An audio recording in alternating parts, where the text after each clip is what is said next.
All right, hello everyone. Oh, I hear myself with echo. What is that?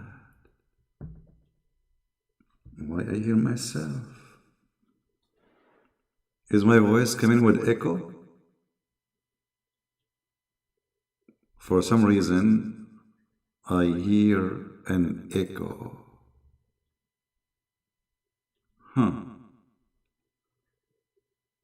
How is the sound coming to you guys? Do you hear me twice? There's an echo because I'm speaking to you from the sky of Allah. Jibreel is with me. How are you, Jibreel? Are you okay? What is that donkey with you? Oh, this is Al-Buraq. Jibreel is going to deliver Al-Buraq. Like what? Like, are you sure? Are you okay? Let us fix this echo. All right. I don't know what happened. Let me try to fix it. What is this? Okay, maybe now will work. Let us see.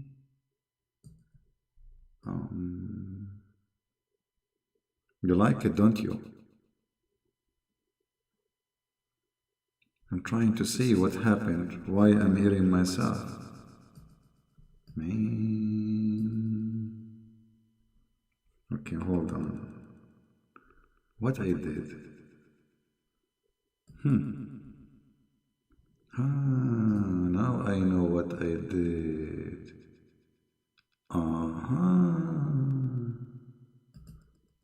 Okay, now I think here we go. I fix it. But now I know what how to do this because you know the Muhammadan they love the echo. Now there is no echo, right? But Muhammadan, if you go to their program speaking about Allah, you will see always this echo. They worship it. You know, they love it. Look, look. I will give you an example. When the Prophet he went to the seventh heaven, he saw the virgins. The heaven of Allah is full of honey and women and wine. But there's no beer. No beer. Takbir. Okay, enough of this garbage. By the way, this is happened by mistake. I was trying to fix the sound because some of you said the sound is coming from one speaker. I don't know. No, I don't know why.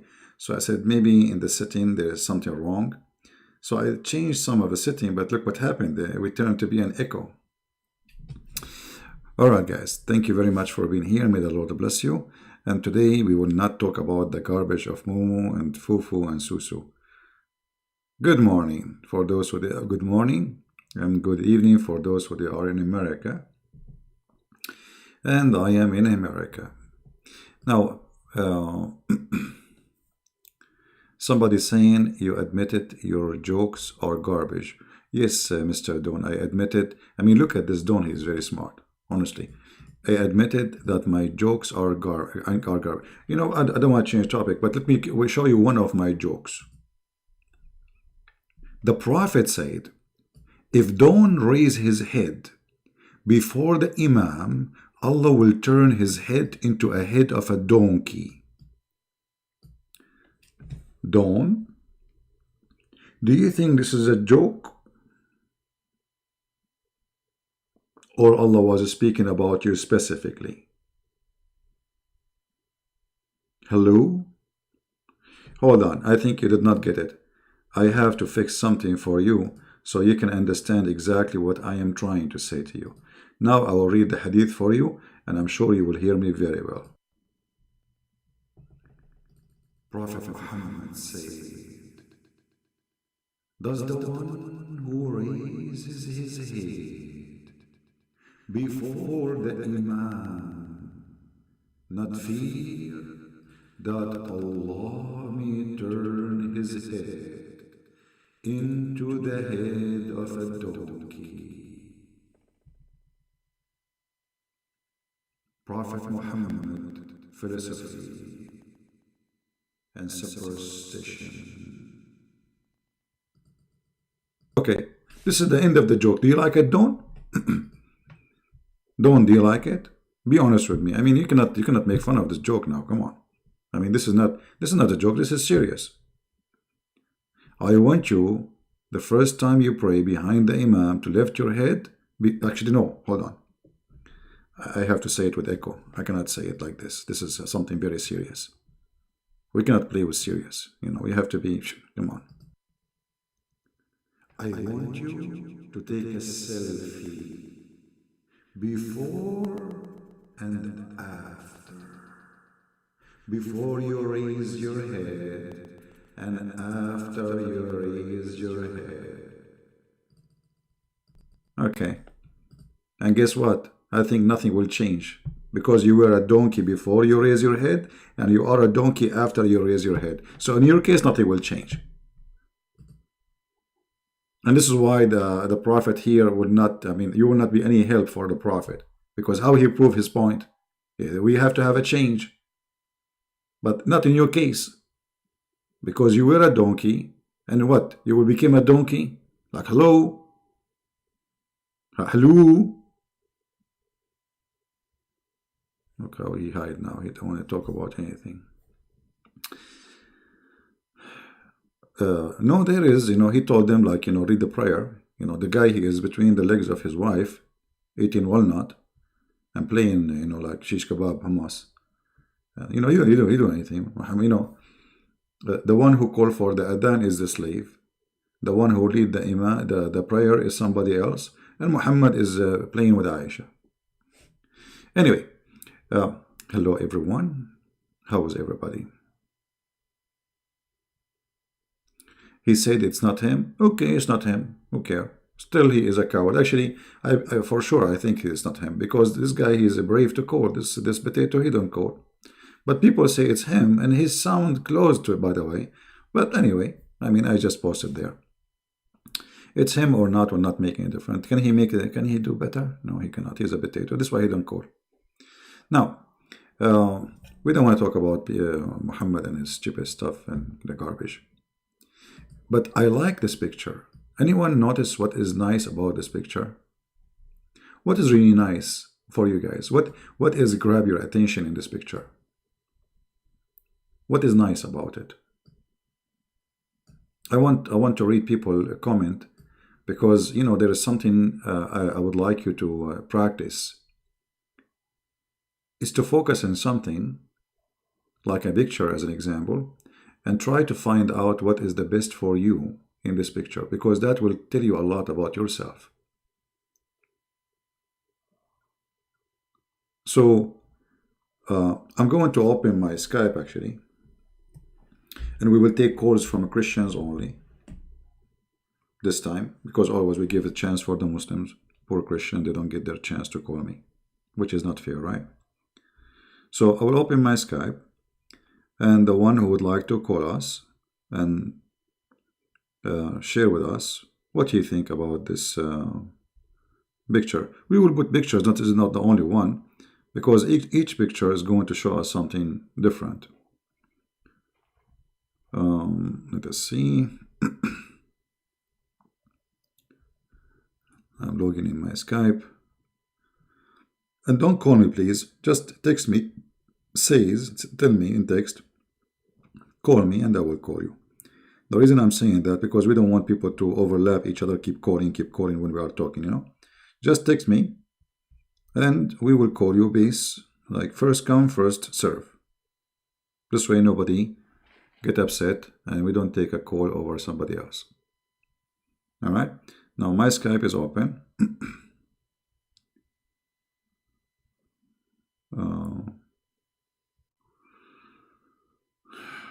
Tomorrow is my birthday. Do you think you could give me a present by telling me about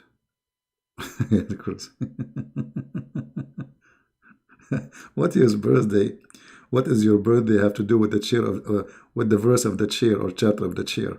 It's a chair.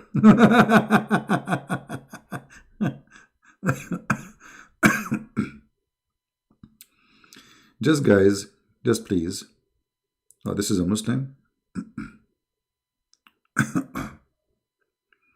Somebody saying that Fifi he accepted my debate challenge. So why he don't call me? I'm live. We can do it even right now. Watch his video. I'm not going to watch any video. Call me. Here we go. Then he accepted the debated talent. I mean, this is a kid drama. We are going to debate about the debate. Just call me anytime. Don't tell me he accepted. Just call. Be a man. All right. Guys, don't call. Please just text me. I will call you. All right.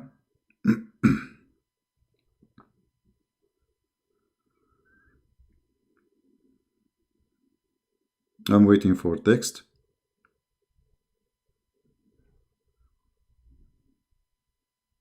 All right. I see until now no text.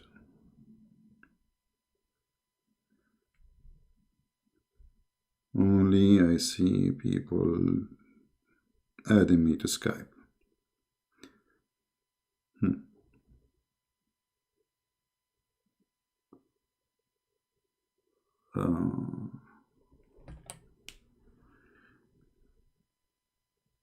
Happy birthday? What birthday?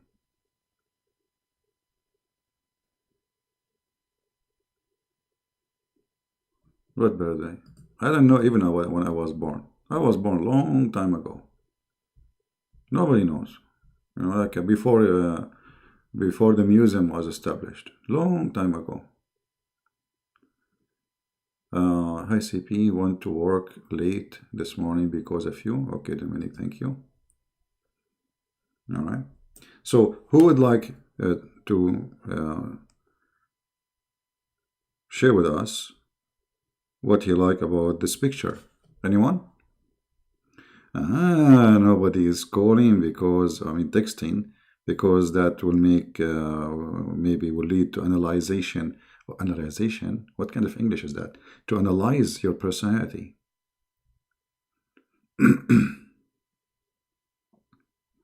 My mom would know. I'm sure my mom would know, but she is hiding the truth from me. Because, you know, my mom is not like the mother of the Prophet Muhammad. She told him everything. She told him that there's a light came from, you know, obviously there's no light in my case. So what do you think, guys?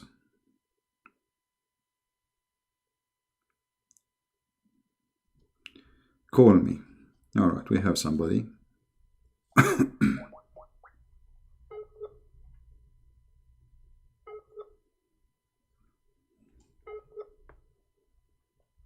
While calling someone. Let us see.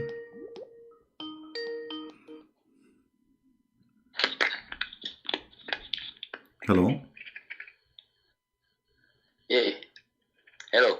Yes, you are live on air. What do you like to say to us?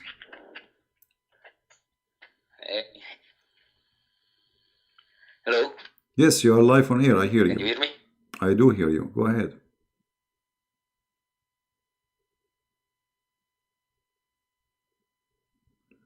Hello? Okay, well, he have a bad connection. Next. Anyone else?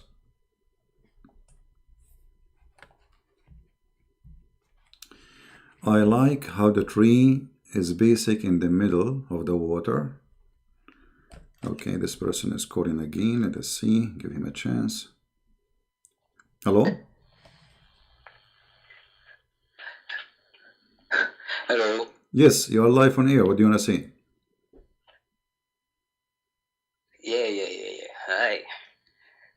God bless, brother. Sorry? Can you hear me? I hear you. Go ahead. Can you hear me? I do hear you. Go ahead. Okay. Hi. Yes, I'm from Indonesia. All right, my friend. You're welcome. Yeah, I think connection is not very good. I understand. Yeah, breaking up sound. Okay. Well, try to tell us what do you like to say, and I hear you. No, Uh, don't worry. Don't worry about me hearing. I mean, just talk. Tell yeah. us. Tell us what do you like to say. Okay, I think the picture is no, no, no, no. I'm just okay. I wanna say selamat pagi buat Indonesia, Okay. selamat malam Amerika dan ya bagian lain dunia Eropa terutama. Uh, God bless everyone. Okay, I think about the picture is I don't know. Maybe it's in some tree in the middle of a lake. Okay. But what does that mean to you? If there is something you like about it, Yeah. okay. What do you like about it? Yeah, very peaceful indeed. Very peaceful. So you find peace in this I think picture. it's very peaceful. Yeah. Yeah, I think Hmm. so. Okay. Okay. Anything else you like it?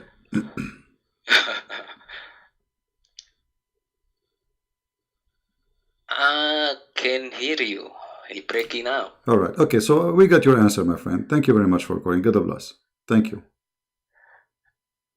Yeah. Well, I know he have a bad. See here, like each one of us will see something unique for him in the picture. Our friend here, our brother from Indonesia, he said it's peaceful. This is what he see. He see like a very relaxation. The water is so smooth.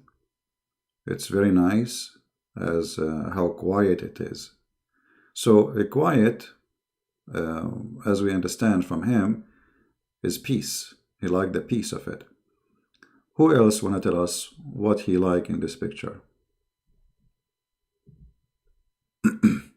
There is somebody was I was reading his comment. If you can post your comment, please. I lost you. We received a call and we.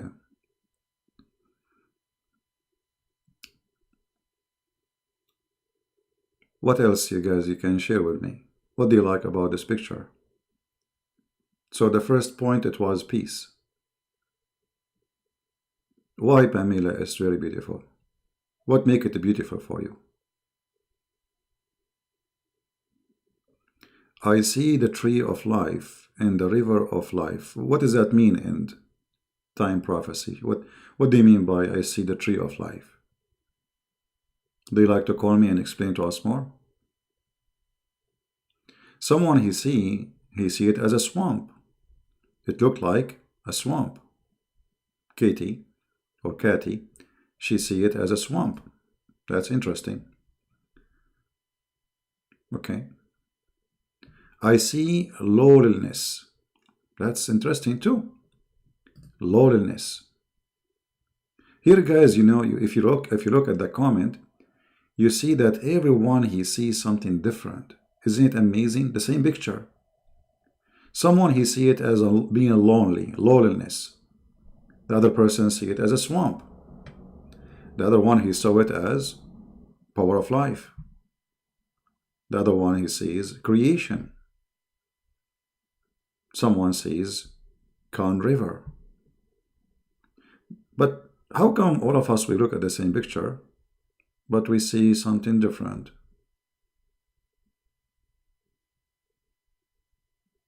Peaceful island.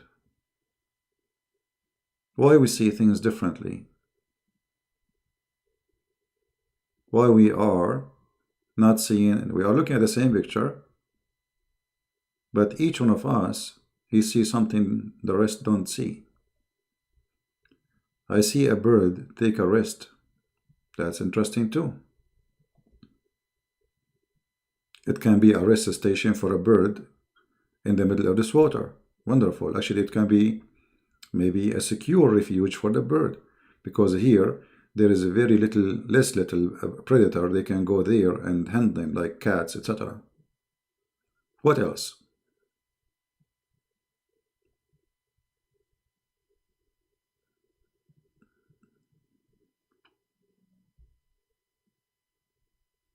Hmm.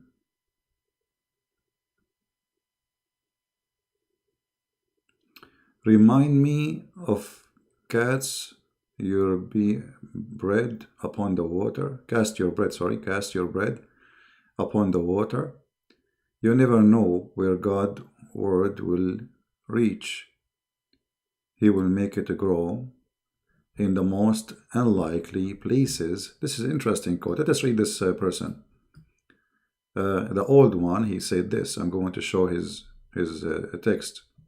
Reach, and he will make it grow in the most unlikely places, even in a small piece of good soil. That's very interesting, actually. Actually, this is here very spiritual. So, you know, either we see things in a spiritual way, or we see things reflect our, let us say, position in life. As we heard, this is being lonely, loneliness. This is the power of life, power of creation. Everyone have a different answer. The reason we have different answers is because God, He gave us a great gift. And that gift is that we adjust the image to make it as we want it to be. Even though it's the same image. You know what I mean? All of us, we are looking at the same image, but each one of us, he see different thing, because God, He gave us ability to see things which is within us. When we see this as like being lonely, like loneliness, I don't know if I'm saying the word correctly, but why it is loneliness? I mean, why this is lonely? Is it because it's alone there in the middle of the water? But if you look at this tree have many branches, it's flourishing, it's happy. It doesn't sound lonely. You see, the word lonely is somebody is like forced to be lonely. You know what I mean? He is forced to be, not someone he chooses to be. So, lonely will be stressed, will be unhappy, will be angry. What we see in this picture have nothing to do with lonely, actually. It is flourishing. Actually, this tree, there's no competition with it. Nobody fighting with it over light or water. You know what I mean?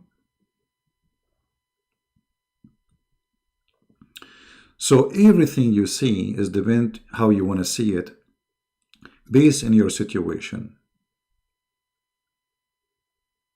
Somebody asking me a question had nothing to do with topic, saying this is about Muhammad.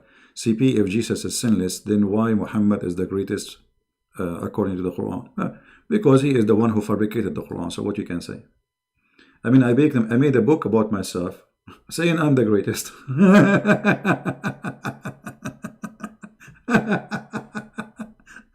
Anyway, let us go back to the topic. Garbage in, garbage out. So, the same picture, different description, different way of explanation, different way of understanding. The way you understand this picture is you. That is you.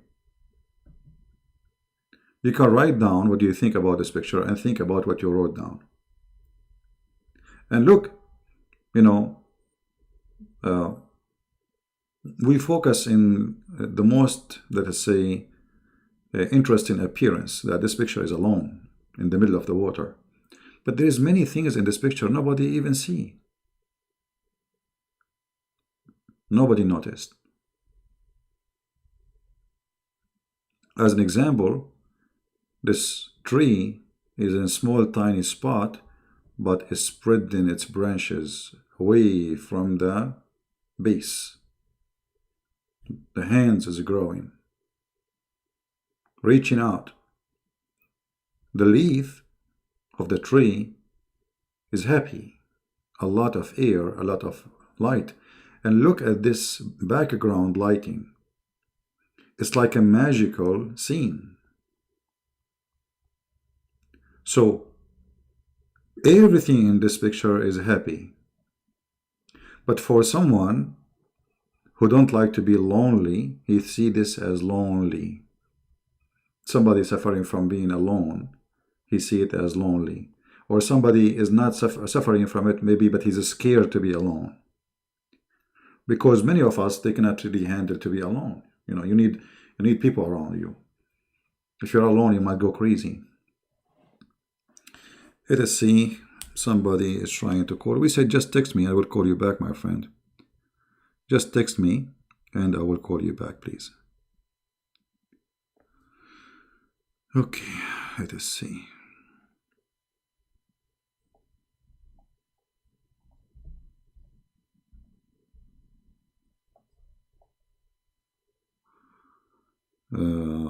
Okay, we have somebody.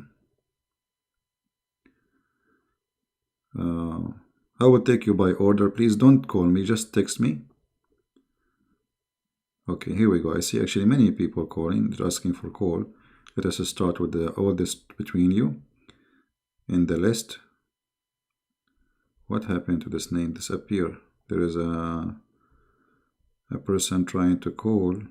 Suddenly the name disappear in my Skype. The one, his name start with Olive. I'm not going to say the whole name. Just text me again so I can see you, please, and I will call you. For some reason, your Skype removed your text. I am not sure what happened. Let us see this person. Okay, here.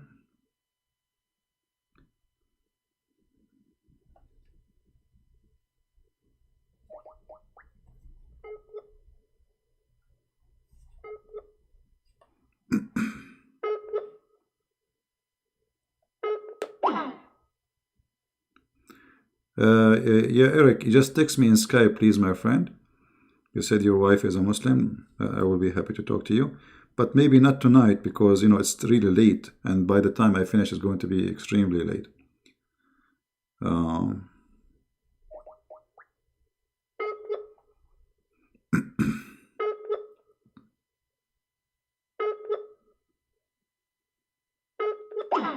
No, it's not working. It says that you are not online. Let me try one more time.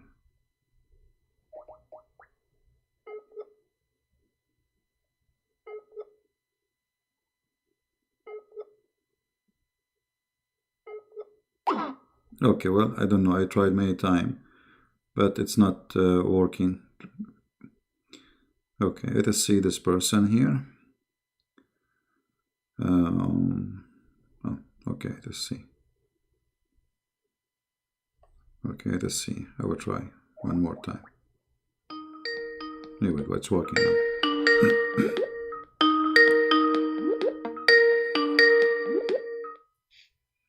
Hello.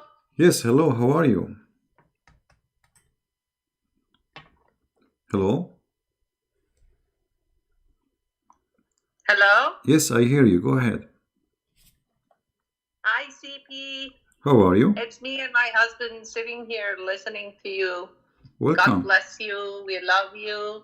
Thank you very We much. see the picture and we see that's a beautiful picture. Okay. I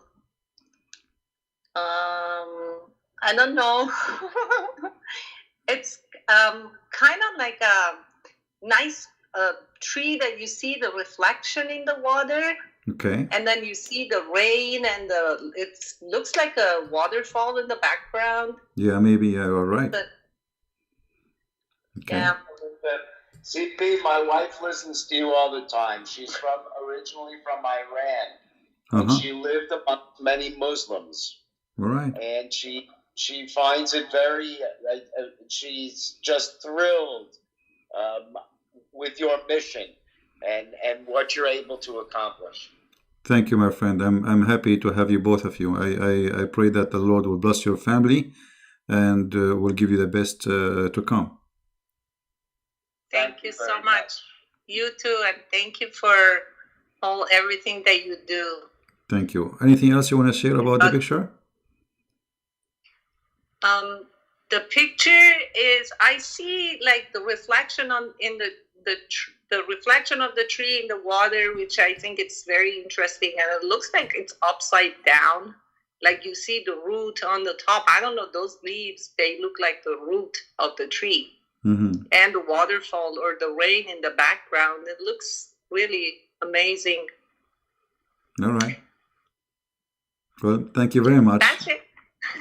You're welcome. It was nice talking do your husband want to say anything about the picture, or he have no comment? Well, actually, I haven't looked at the picture. Ida was looking at the picture, so I can't comment at all. All right, no problem. Well, thank you both for calling. I'm happy to hear your voice. Yeah, same here. Thank you. Thank you, CP. Take care. Bye-bye. Bye-bye. Yeah. Actually, look, you see, it's very nice to see a very beautiful couple, married and happy, sitting together. They have the same interest. And I see both of them are the same as that tree at this moment in their own house. And they have all the beautiful things they need. You see, it's very beautiful to have a companion who you both enjoy. What do you do together? Not like, well, I like to do this, she don't like it. So it's very beautiful. And this tree actually, for me, it shows something very important. It's a unity. That everything in the tree is in total agreement with each other. To the point it's making able, or let us say, it able the tree to be in balance, even though it should be weak because there's not too much soil there. Everything is water, but look, the tree is standing firm, happy, even though it's a small, tiny ground. To the point, even the roots, they are coming from the ground and they are appearing. So sometimes we judge a tree by the roots, to be weak. But this tree must be very powerful to be able to survive in the middle of nowhere. No other tree there. She is by herself, if I can say the word she. And the sister who called us, she said very interesting thing. Look, not even one of us was able to mention that there is like a waterfall behind. Because if you look at this color is strange. And here you notice that somebody was able to see something we did not see. Yet again, all of us, we are seeing the same picture. And the reason for that, because this picture, in order to understand it, you have to be in a situation. That situation can be changed. Which means, if you are angry, your answer about this picture will be different. If you are happy, will be different. If you are so-so, will be different. If you are bored, if you are, so depend on your situation, like the one who says lonely. And here there is something amazing God He gave us. You see, we have 4 Gospels reporting the same picture. But each one of them, He gave us description which is not in the other Gospel. What does that mean? Is that like a contradiction? No. Details which is the other one did not mention. The same right now as we are talking about the same exact picture. Our sister here, she mentioned the background. One of you mentioned the lonely. The other one who mentioned relaxation, peaceful. So God, He gave us gift, and the gift is to see what someone else don't see.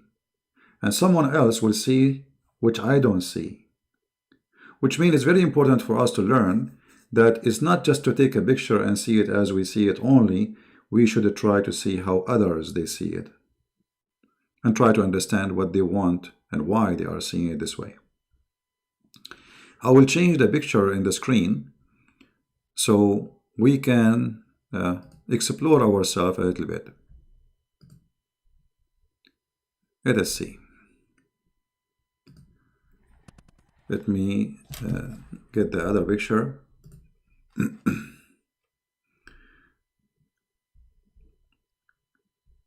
There is many things, you know, in life around us.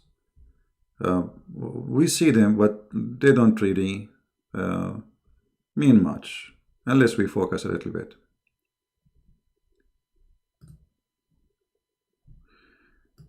I found this picture is interesting.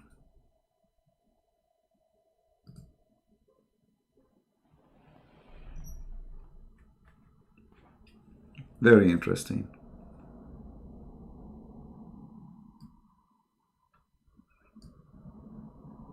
What do you think? Here you see actually the first thing I see is the power of God. I mean, it's amazing how beautiful his art. This is an art. Nobody can create, nobody can make an art like this.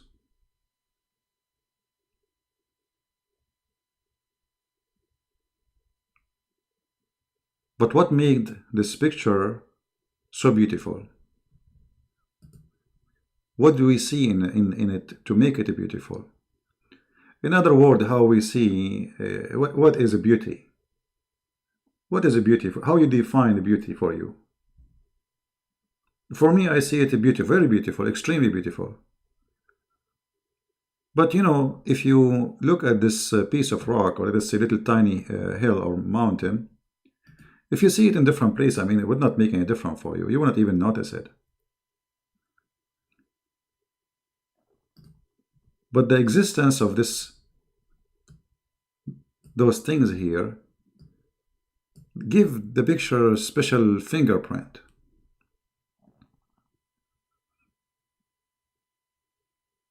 Let us say unique. Otherwise, you might find so many of those close to your city or town, and they are endless and they mean nothing to you.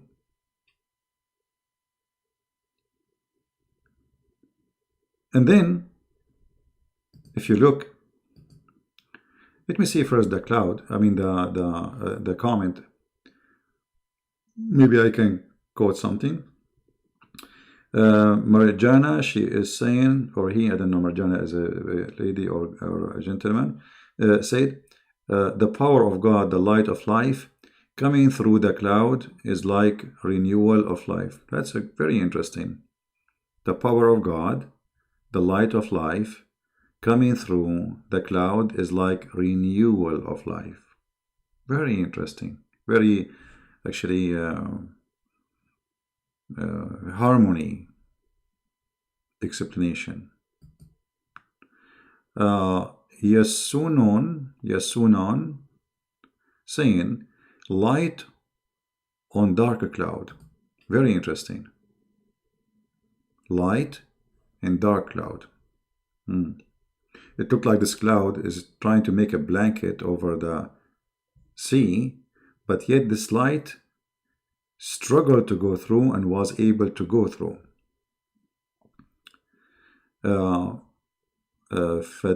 Fataja 145 saying, I see the sunlight as God and the small mountain as people trying to reach God. And every time we seek and pray, the mountain, which is people, get bigger and closer to God. Very interesting.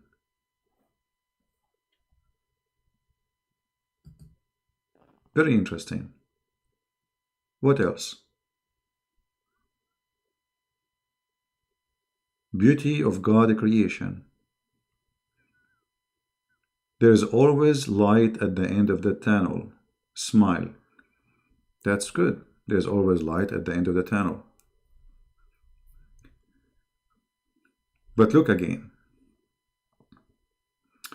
I can imagine Phyllis saying, I can imagine Christ showing in the cloud. Actually, the Bible says something very, close to this. But do you notice here there is something, there is a bright spot in the picture? Anyone notice the bright spot?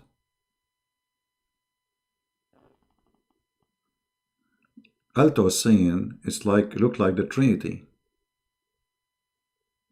It's hope even in the dark, George Dominic said. Look with me here. And by the way, I did not choose those pictures before. I just look now and, I look wherever it is coming the way. Look at this spot here. Do you see something strange? Isn't it really strange? Very strange.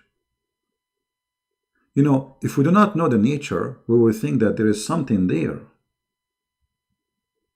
You know what I mean?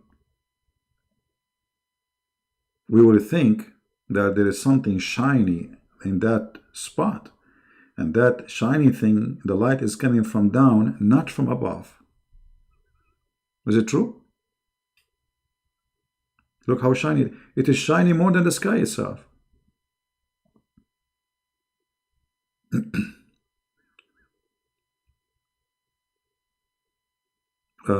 Phil is saying this is the sun. I understand this is the sun. But you notice that it is more shiny. Oh, the sun is here, right? This is the sun. But in the picture, this spot here is more shiny from the original sun. How that can be?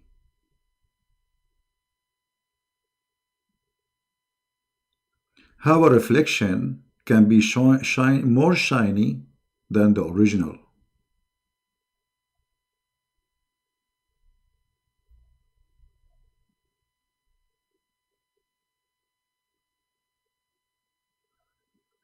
Reflection of the light, reflection bounce, reflection. Okay, we know it's reflection. But isn't it amazing that the reflection is more shiny than the sun? You see,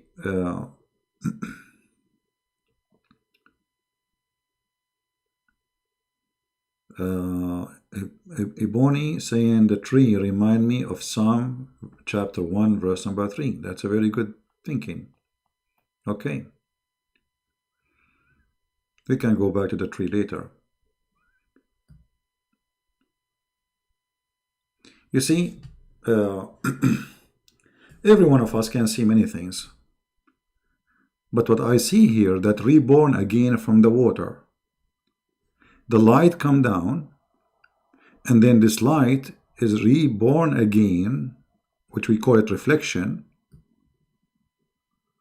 coming from the water, shining back at the sky.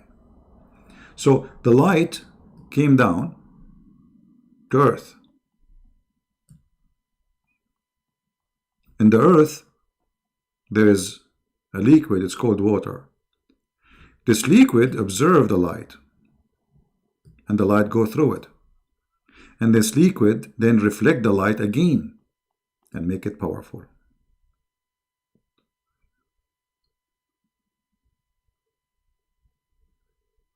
It's like baptism.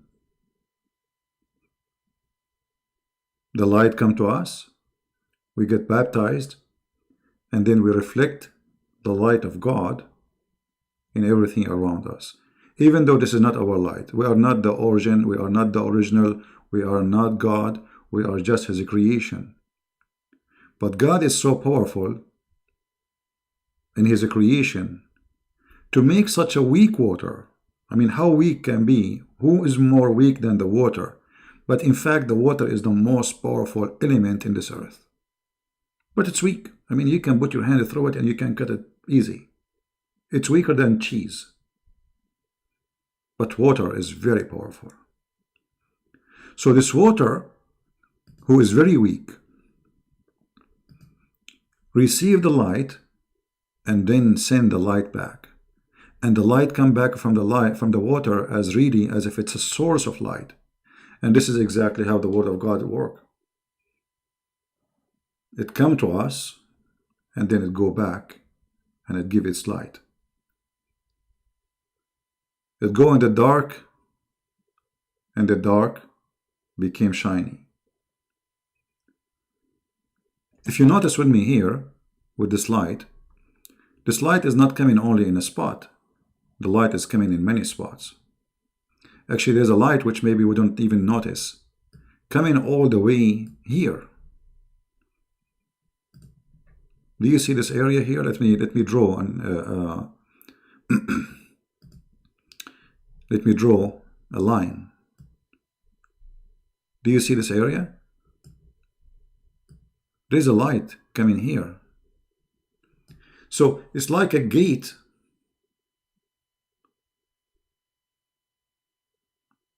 When the Messiah, he said, I am the door, and nobody can come to the Father but by me. So this is the gate, and the light is in front of us. And the purpose of the light is to give us the guideline where to walk, so we don't get out. And that is the teaching of Christ and the Bible. So the gate is in front of us. The road is clear. What is missing is how we can reach from here, from this point, all the way to this point. Where is heaven?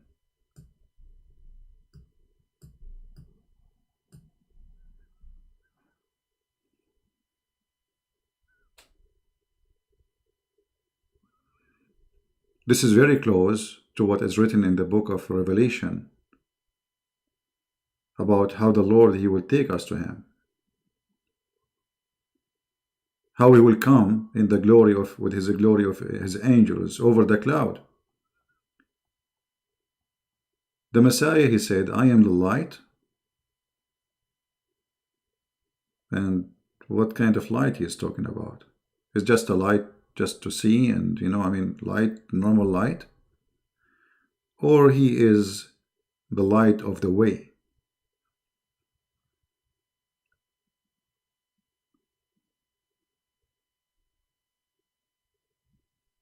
Very beautiful picture, showing us the ability and the power of God, showing us the beauty of God. In the same time, it's showing us a lot of energy. Very powerful energy. This energy can be very, very aggressive.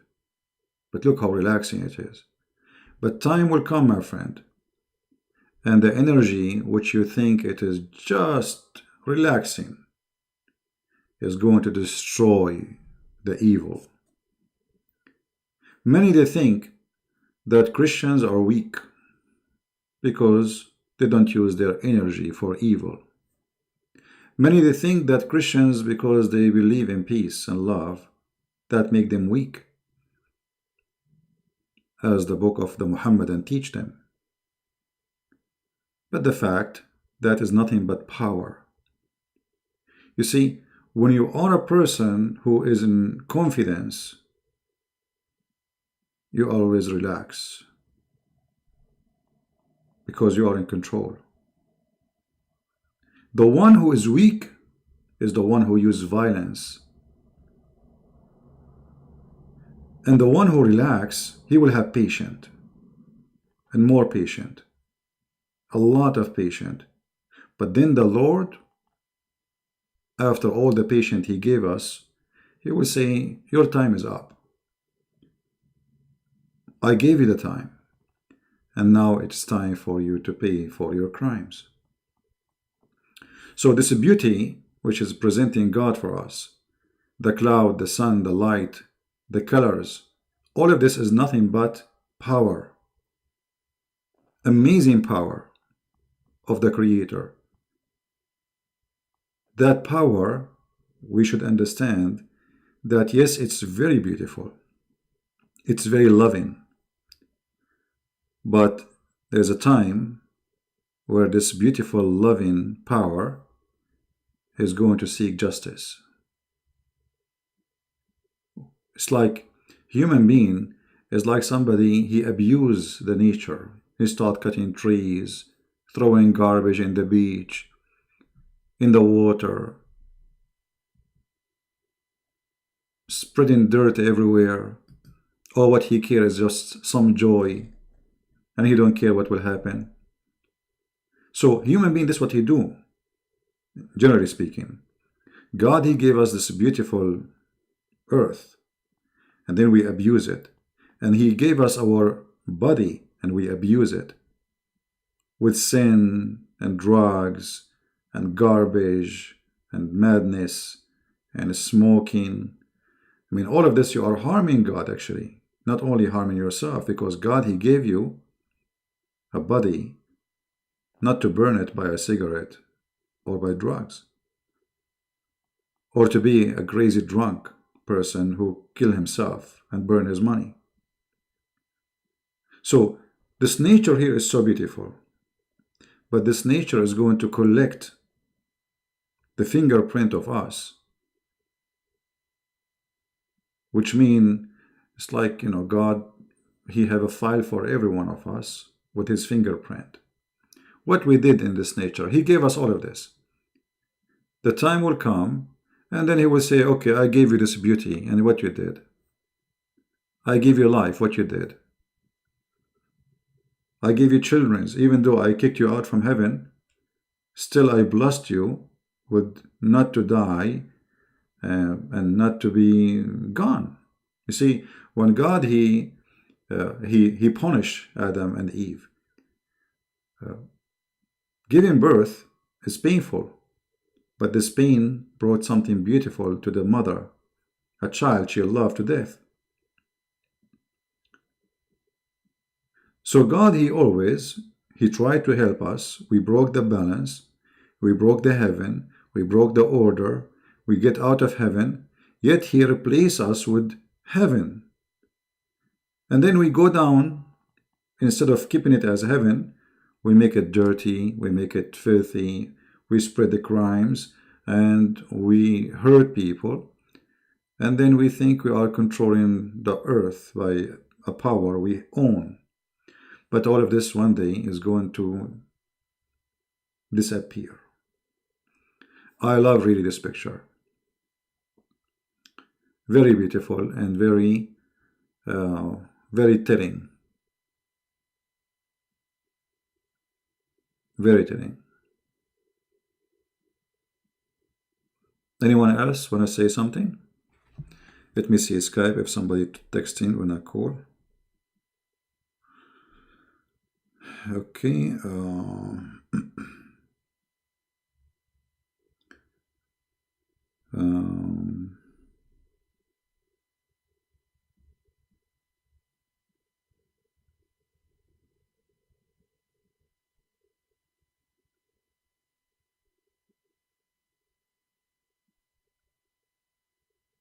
All right. Somebody text me. He said he don't want me to call. No problem.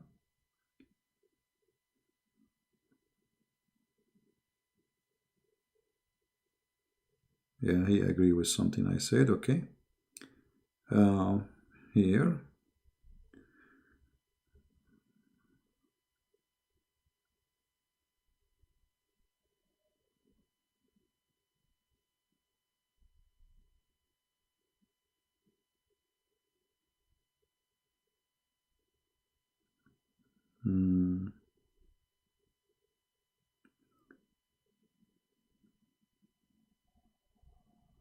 Somebody's saying here that that tree remind him. He made a video about a tree picture today. It's reminding me of a famous Norwegian painting. It's called Birch Tree. Maybe you want to say birth, I don't know. Birch tree in a storm. All right.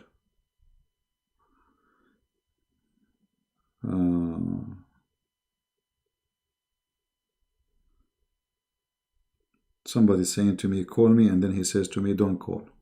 All right. Call me, don't call. No problem. So actually, you know, I don't know. Do you like? Do you guys? Do you like this idea of looking at pictures, all of us, and try to study what we see? This is not something, you know, it's good to do it in a group, by the way. It's something very useful as a training for your brain. At the same time, it can give you relaxation.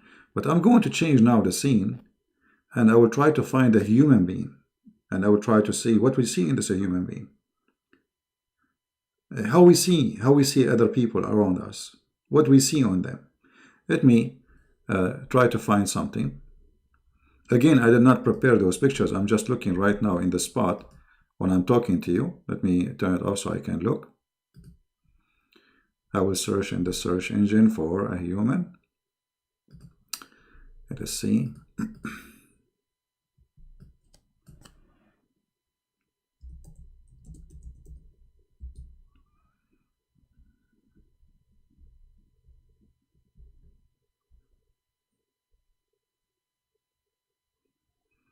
I see in every person there is something very interesting.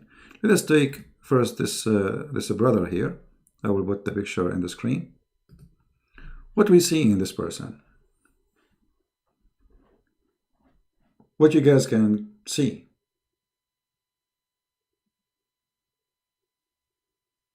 But there is something you can see. It's a very simple picture, just a man wearing his hat. But for me, I look at the face, I look at the eyes, I look at the smile. What do you see in this person?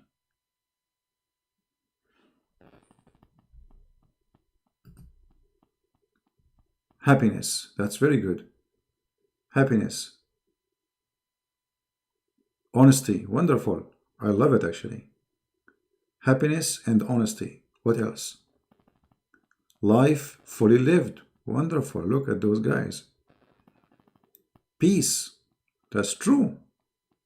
The guy, he is enjoying peace. What else? He has a history to tell, absolutely. Humble. Wonderful. Simple man.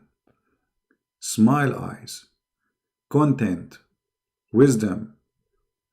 Kindness. Wow. I see that person has had tough life, but he look grateful. That is the best of the comment. Said by Mr. Basic.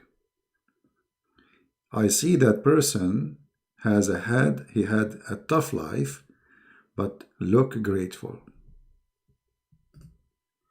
All of you gave amazing actually description. I wasn't really expecting that much of description of this picture.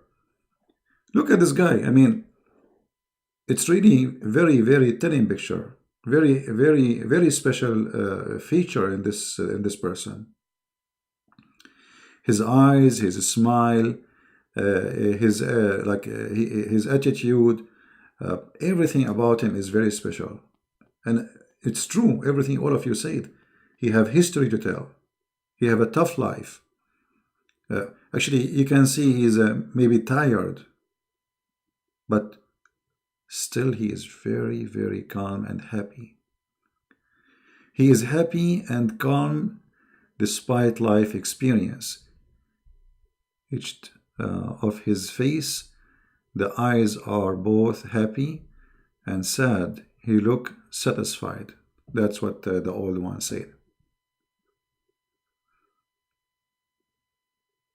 Very expressive.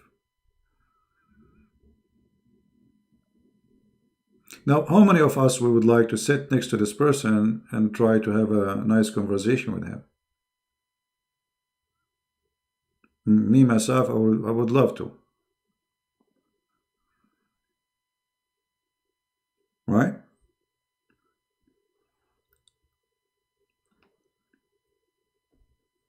You see, God, he gave us, let us say, many things to tell about us. One of the things is face. And the face is not about, some people, they look for certain things in a face. But there's things in a face you cannot deny. Things which is really making the person beautiful. Regardless how we look like, even if you look like me, which is very scary. This person here, he looked very good, very nice, very happy, very humble, very relaxing, and he has worry-free. And God knows, maybe he's just a poor man here, nothing. But this person is like, you know, like that tree relaxing in the middle of the water. And he don't care about the rest.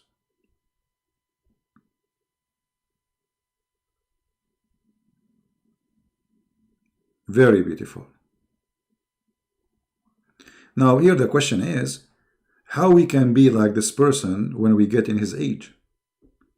How I can have those relaxing features in my face one day when I'm in his age?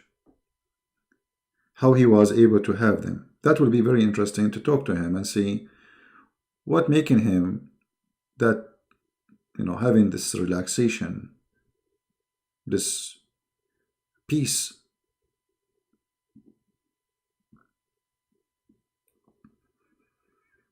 That will be interesting if we can have this person as a guest. Let us see another picture about a human being. And from there we will go and see the, after we seeing those pictures, what we learn from each picture.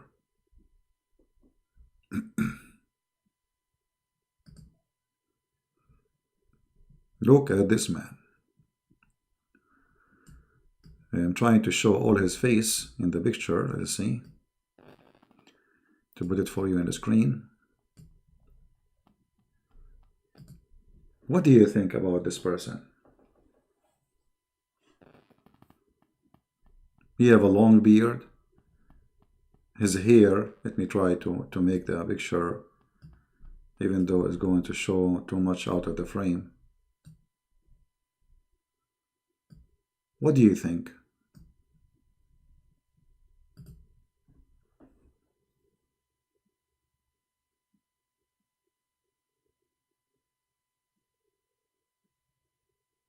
Scared?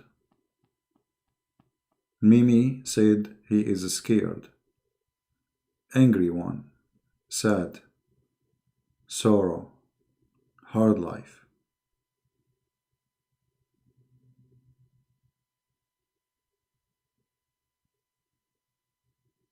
Homeless. Dislike on his face.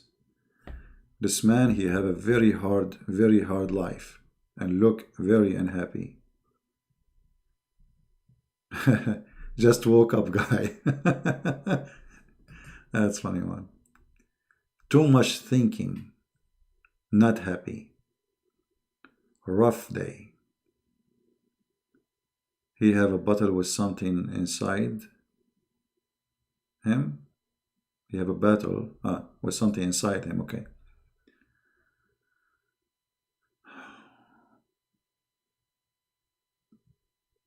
What else?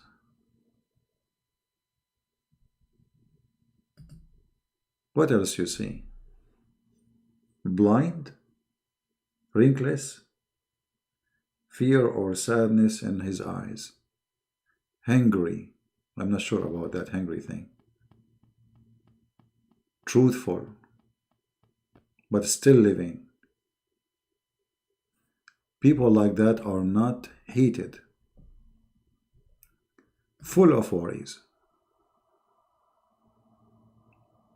Okay. Now I will tell you what I see. Maybe none of you saw it. That is look like me.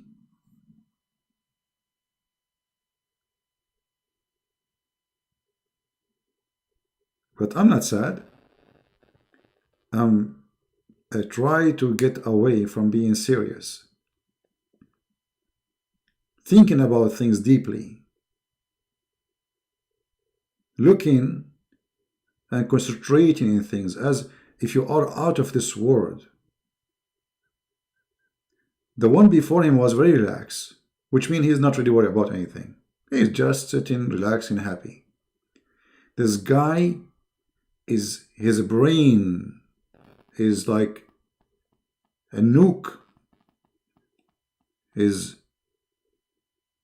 going harder and harder and harder to the point, look at those wrinkles in his face.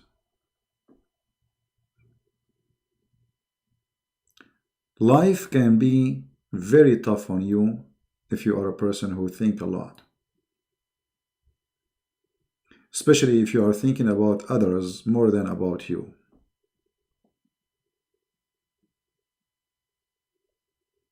Everybody relax except you. Everybody sleep except you.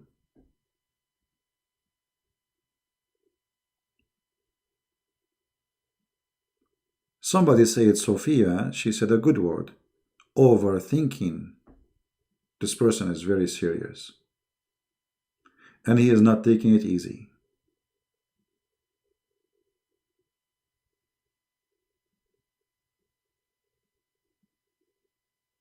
He's not taking it easy. So you see many of you start saying he is sad, sorrow. Maybe he's sorry for you, for me. You see, sometimes the look in our face about sorrow doesn't mean he is sorry for himself. Maybe he's sorry for this world, how crazy it is.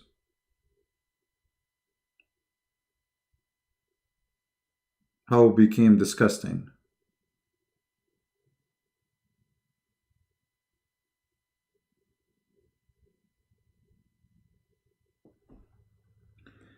Overthinking is something, and being a thinker is something else. You see, uh, when you read the gospel, you will find that everyone who is mentioned in this gospel, they are very deep thinkers. Paul, Peter, I mean all the names without counting. This person, for me, he fit to be a disciple. Some of you see him as a homeless. I don't think he don't have a home. You see, the homeless is somebody who don't have a brain, and he is not thinking. Someone he have no worry. That is a homeless. He will worry about what? Especially if you are a homeless who live in the West, who decide to be homeless by yourself because you are lazy and you want to take drugs, you sleep under the bridge because you don't want to go to work, yeah, you don't want to have a normal life, so you decide to, be hippie. This guy, I don't think he's a hippie.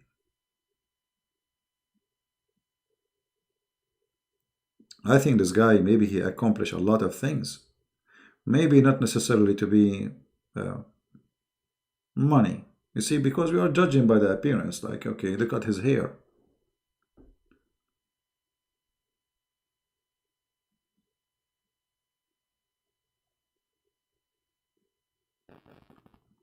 So always we know when we look at the face of a person like this person, we see negative things. None of us see something positive. But in fact, I see that this person have a lot of positive things. It's going to be very interesting to learn from him what he went through.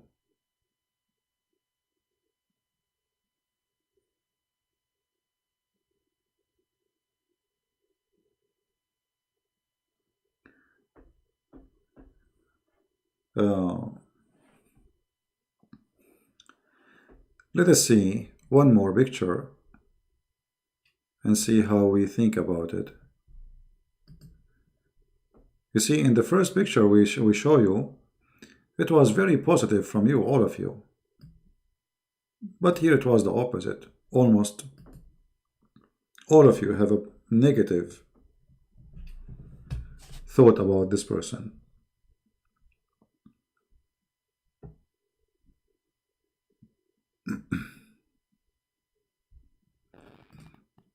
All right, we got something different here.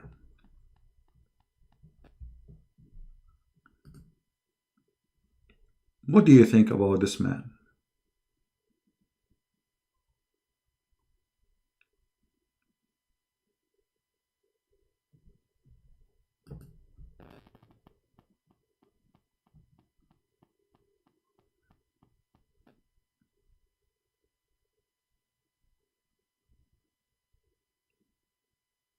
Any thought? What do you think about this person?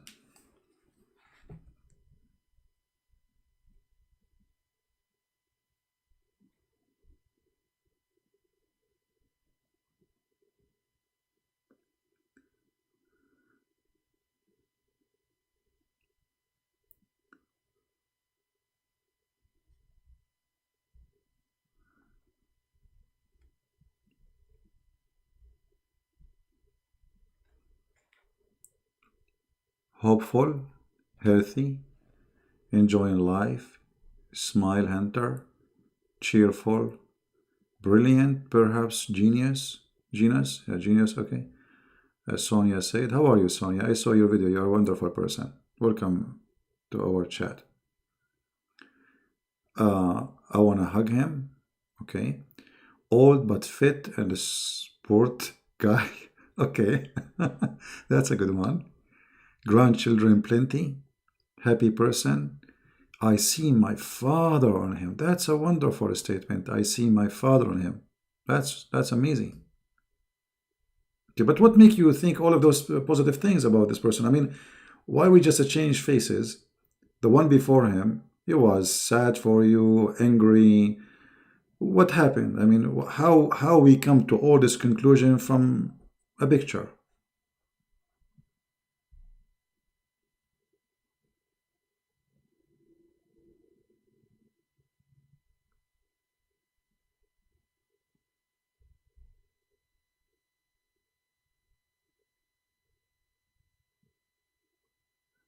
A funny old man like to joke. Actually, yeah, I agree with you. His guy, he's really relaxed, and obviously he's very friendly, right? So look what happened. We are judging by the face that this person is very friendly, down to earth, humble. He's one of us. He's not somebody to show off. That's wonderful.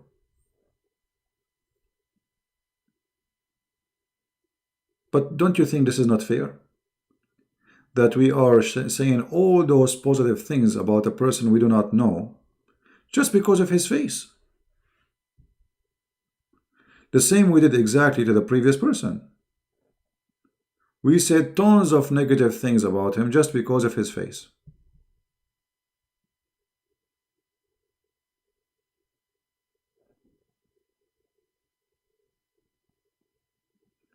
Now, how many of you agree that we should judge the person by his face?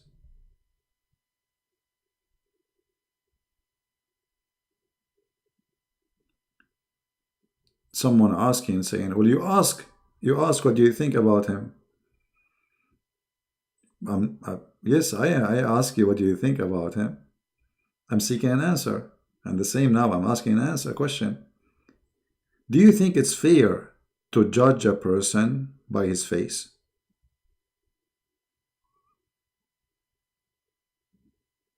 We should not do that, right? But all the ones we spoke about, we judged them by the face. So look what happened. Because a person, he have a friendly look, nice, let us say, attitude, you right away start giving your impression that he is friendly, he is nice. He might be a criminal. He might be a beast.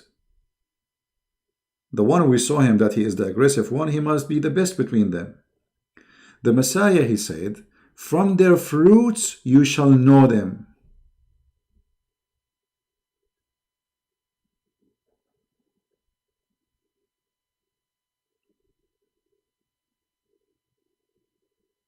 From their fruits. Mr. Proud Indonesian, let me show you an example of the Muslims.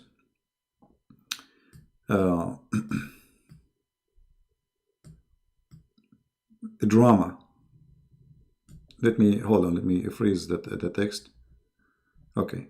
This is Indonesian Muslim.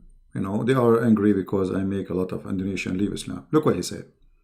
Arabian Prophet, are you talking about yourself now because you have not a good-looking face, brother? Yes, my brother. I don't have a good-looking face, but I have a very good-looking brain. And that is way important from you having a good face. Because with your face, it doesn't make a difference. But with my brain, it makes a difference. So this is how foolish you are. And by the way, do you know how I look like? You don't know. I make fun of myself because simply I'm very humble. Extremely humble. I don't want to hurt others by making fun of their look, so I make fun of myself. But because you are very hateful, you did not understand our conversation, trying to learn something good from it. I just said that Jesus said, from their fruit you shall know them. And this is how we learn about you, Mr. Proud Indonesian Muslim. Your fruit is ugly. Go and see what you are doing to the Christian in Indonesia. If Islam is a good religion, you should be nice to them. You should be protecting them. You should be giving them their freedom to worship. And you should be a very wonderful person with every human being around you, not only the Muslims, but with the Christians, the Hindus, the Buddhas, everybody. From their fruits, you shall know them. So my friend, don't be like the Muslims who follow Muhammad, the fool. The Muslims, they have videos about Muhammad, how white he is. Go watch it. Anyone watch the video? There's a guy, his name is Mufti. The Mufti, huh? We look at the moon, we look at the Prophet. We look at the moon, we look at the Prophet. We look at the moon, we look at the Prophet. We look at the moon, we look at the Prophet. And brother, the face of the Prophet was whiter than the moon. What the heck? This is how you are, racist. You are following a racist cult leader who they are praised for he is white. To the point they are writing in their books, do you know how white under his arm? Do you know how beautiful his belly button?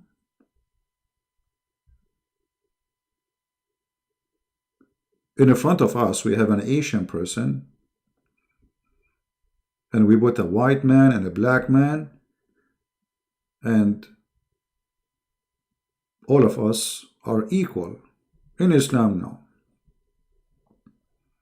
Muhammad even, he made fun of the look of the black people. And he claimed that black people will go to hell.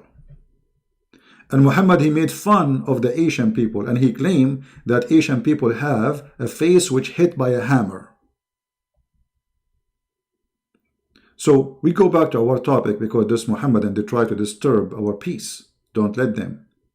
The Messiah said that from their fruits you shall know them. So all the person we show in this screen before, we should not really judge by the face, because some people, they have a very tough face. Very tough. But they might be the most friendly people ever you can imagine. And there are some people who have a very friendly face, but they can be fraud, scary, criminals.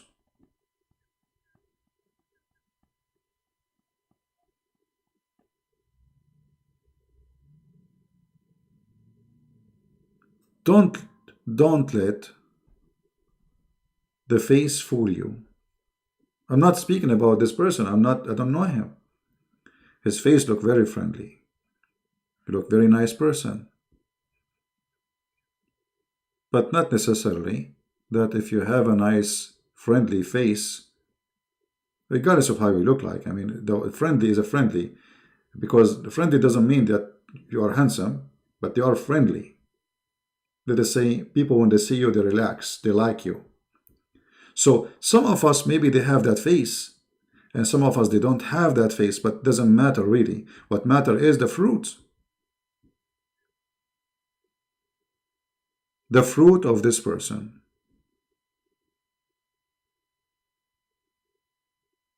Not the face.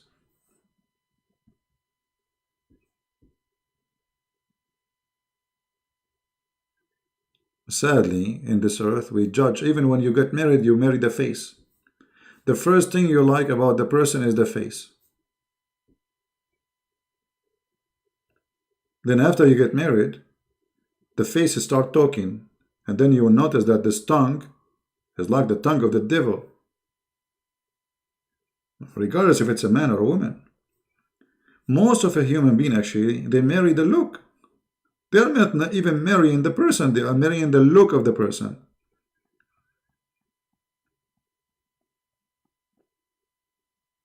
There's even some people, they have a description. There's a description list. How tall he or she will be, how much she or he weight, what is the color of their hair, what the color of the eyes, and how long the hair, and how big. Madness. This is why a human being always, when he do that, he face a failure, because you did not know the person yet. You know his look, and you judge by his look, and you married his look, and this look will change.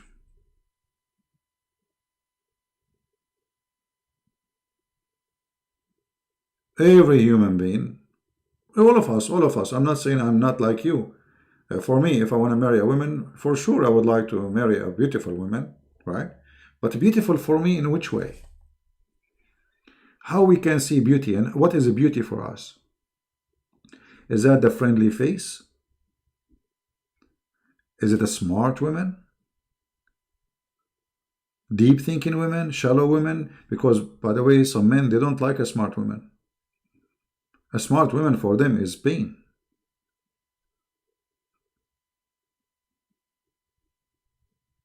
For me, I think it's hard for me to be with a woman she is not smart.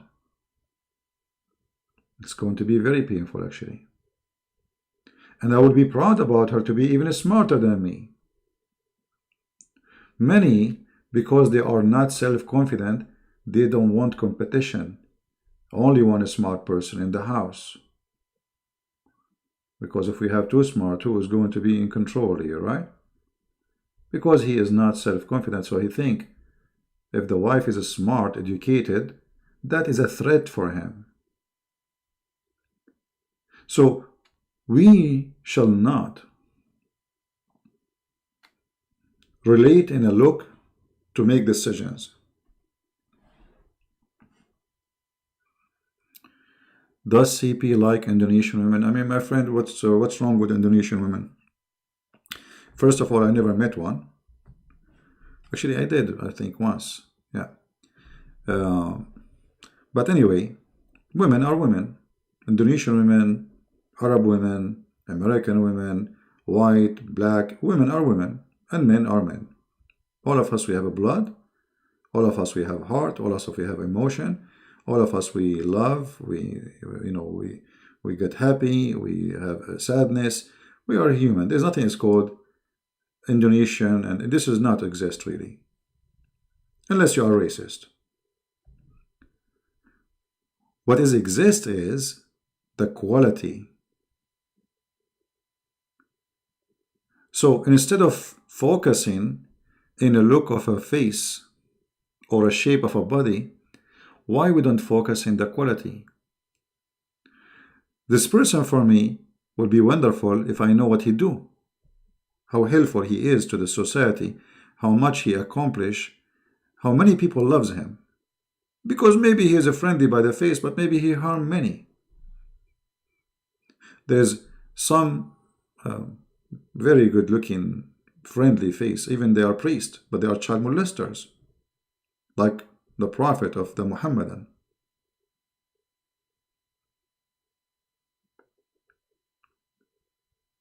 It's very important that we don't judge a person by his look.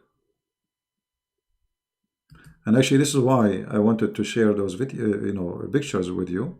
And we would do that from time to time. We choose different topic, different pictures, because life is a story, and people who are before us, they bring a lot of stories. Now look at this picture here with me. What do you see here in this picture? Let me make it bigger.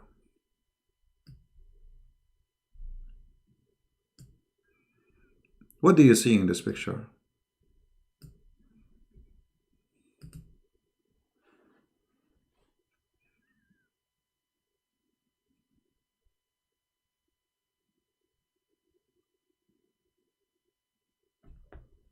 Anyone can tell me something?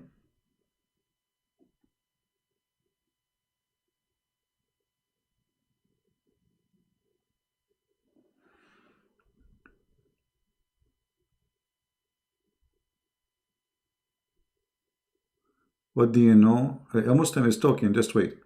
Muslim abroad in Indonesia, Muslim saying, how do you know the quality of a person without first impression? Doesn't matter what is your religion. All people will look at the look first. Yeah, this is for you because you're a Muslim. Jesus, he gave us the wisdom as a guideline. He said from their fruits, not from the first impression.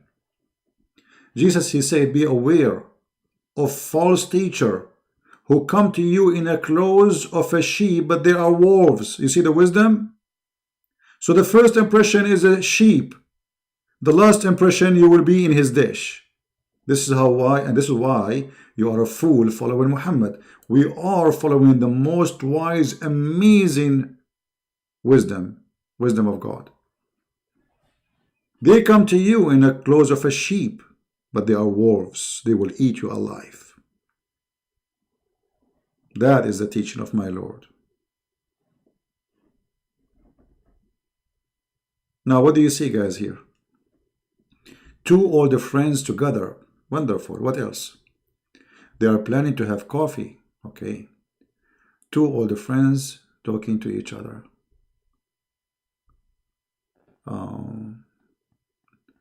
They known each other for years. Genuine compassion. Okay. Wisdom. Confused old man. Why you say that? Guys, look here. DV, with my respect to DV, look what he said. Look what he saw in this picture. Confused old man. How in the world this person look for you confused? Like what he did exactly. What he did. Why you are seeing him confused?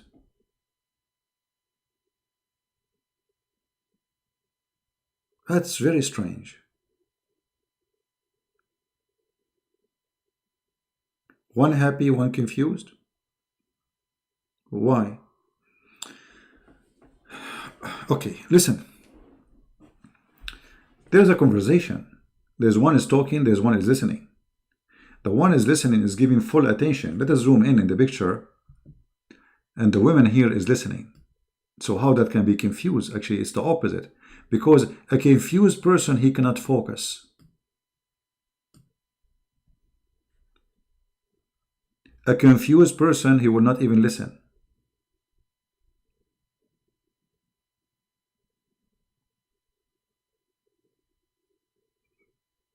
The man is talking, the woman is listening.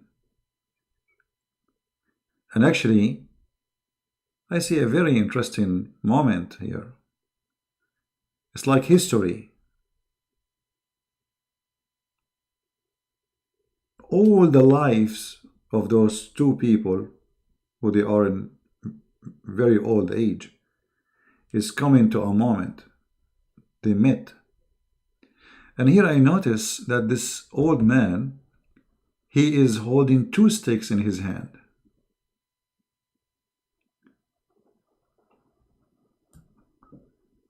He have two sticks, which means hardly he can walk. And yet he got the time and the moment and the joy to stand and wait and to talk to this lady. Look like this guy, he knew how to live. Or let us say, even though he is in old age,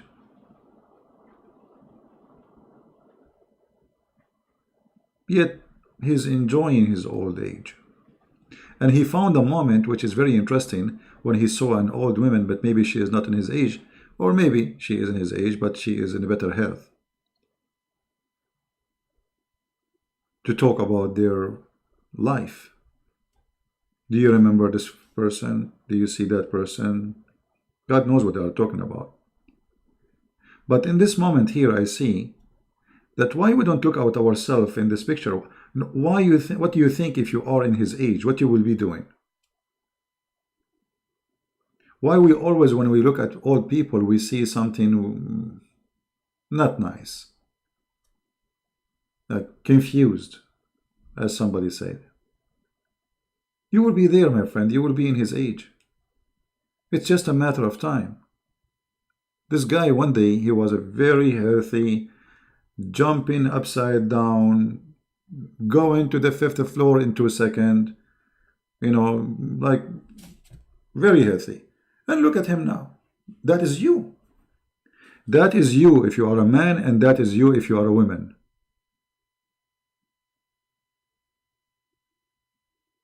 That is us. The problem is that we always look at them as if they are from different world, just because we are younger. And here you notice that a human being, because of his foolishness, he forgot that he will be there one day, in the same corner, holding the same kind of a stick. And maybe even you are not lucky to stand like him. This guy, he can walk. There's many people in his age, they cannot walk.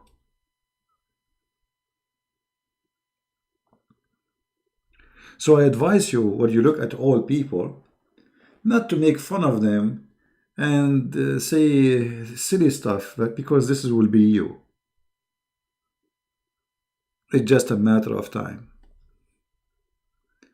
For me, actually, I see a very peaceful person, humble, happy somehow, and he having interesting conversation, and obviously both of them, they are enjoying it. Otherwise, there is no way to old people who get tired fast from standing to stand and talk.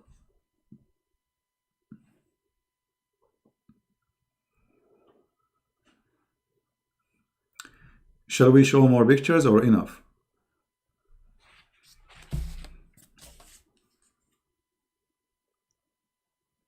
What do you think, guys? Enough pictures?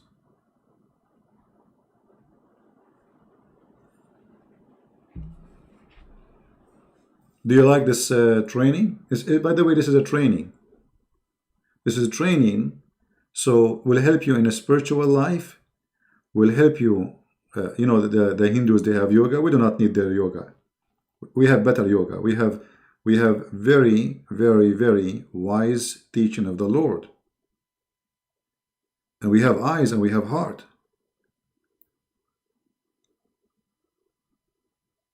Why we don't use them? One more? Okay.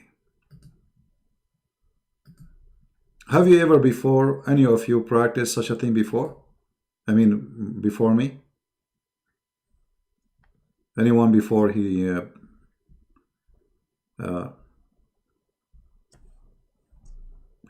like he thought about what we are doing like today?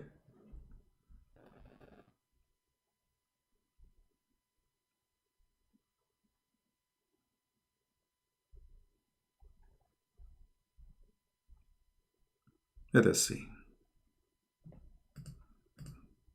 Okay, I found something very interesting.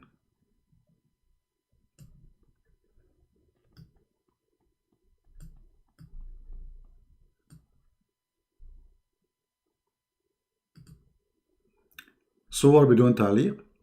Well, this is not صور بدون, this is the opposite. This is pictures with comment. We are not making it without. This is totally the opposite. Look at this gentleman. I believe he is like, this is like a kind of a taxi in India, It's like a bicycle where people sit in the back. Right? What do you think about this person?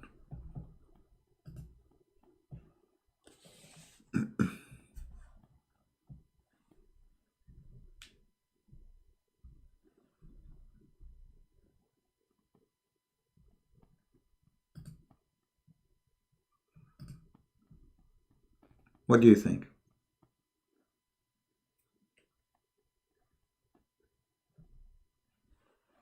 Hard worker.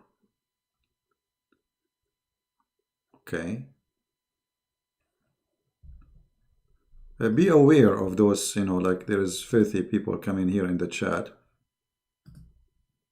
All right. Don't click at their, they come back, they are like bugs. You see here example of the bugs of life. This is a creature, a human being. He's going around to spread sex website. So, he can steal your password and you go there to the website and they have spyware. Be aware of those filthy creatures. You see, God, He created all kinds of people. But yes, there is bugs, but they look like a human being. And this is one of them. Perverted people. So what do you think about this person? Strong man? Strong old man? Absolutely he's strong. I mean, how this man in this age, he is able to put people behind him and,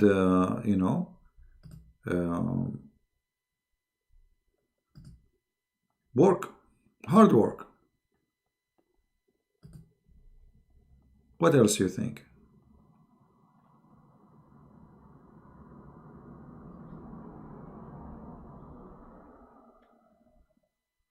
Anyone? Anyway, those people, they cannot post big website here because website is banned. So only the text is appearing. So let them waste their time. No problem.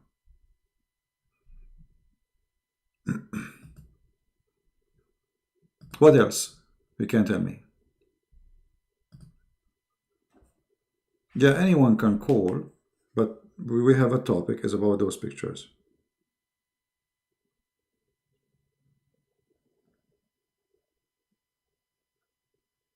Yeah, those people are hackers, so they, you ban them, they come back. Don't worry about them. They will notice that their link is not going through, so they will leave. Strong. What else?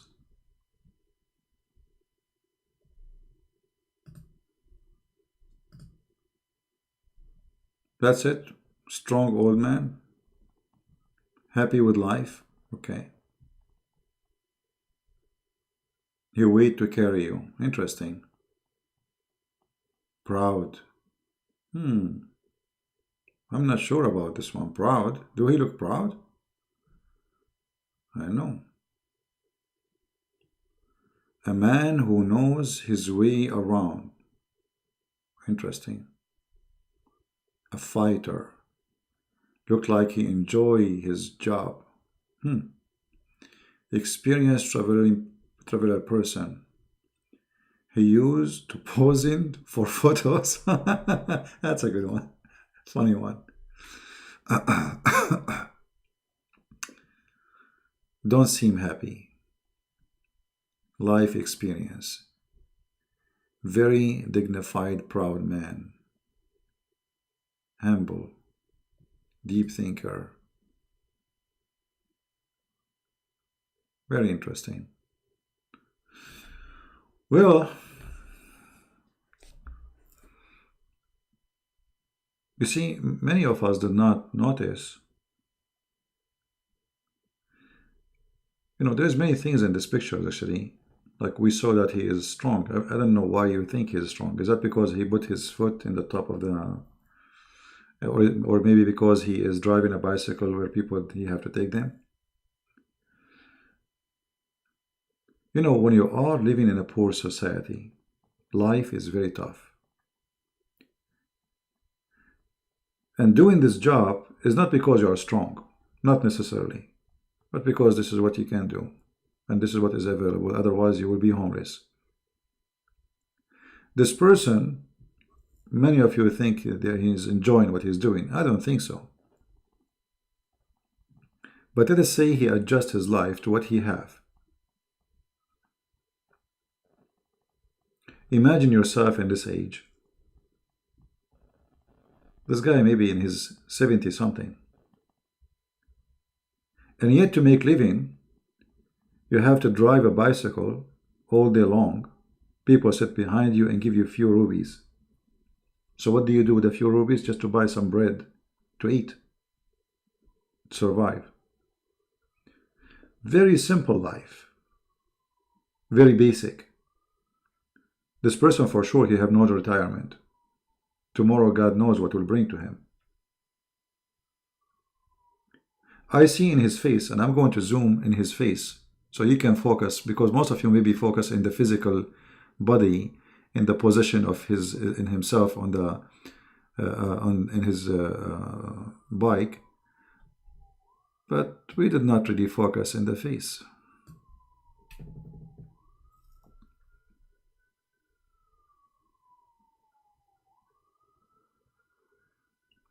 What do you think?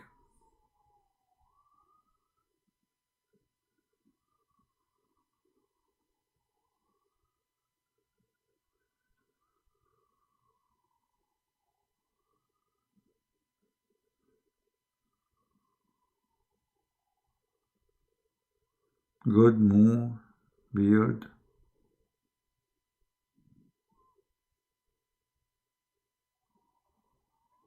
Boring for life. He look almost like he is sad. Sad inside. Tired.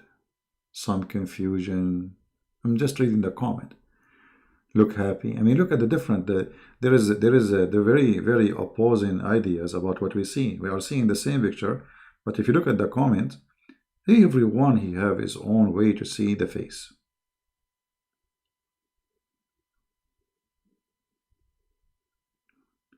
You know, one of the amazing things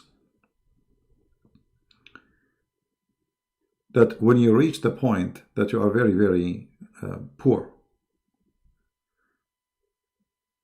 because obviously he's very poor, your life, or let us say the system of life you're used to it as a poor person, will make you subdued, like you give up. I see this person, he give up to the life he have. I don't see him strong. Maybe physically he's strong, but he give up. He give up, and he is doing the same thing maybe since he was a child. All his life is doing the same thing, and he own nothing except this cart. So his entire life doing the same job with no security, with no guarantee for tomorrow, with no accomplishment, and he submit. Maybe he submit to God, say, God, you are my provider. Maybe he submit to life, what I can do, I'm just poor. I cannot change it, there's nothing better.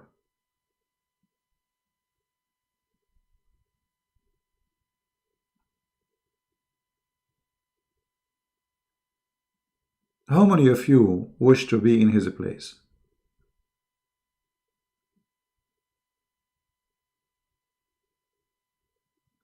Those votes said, he is thinking about his children and grandchildren's. He is happy and content.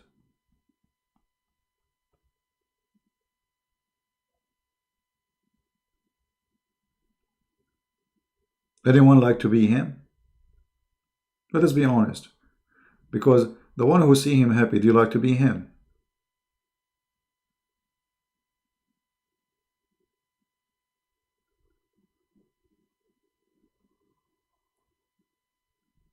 Why we don't like to be him? What happened?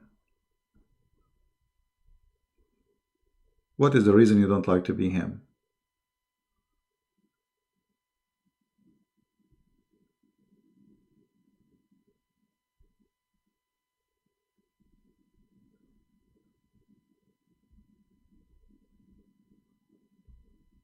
No way, somebody's saying.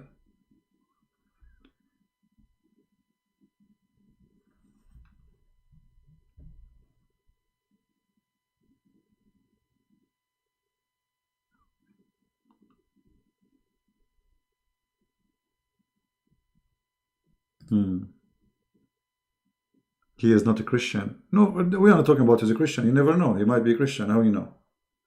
You know, Indian people, they have the customs and clothes and etc.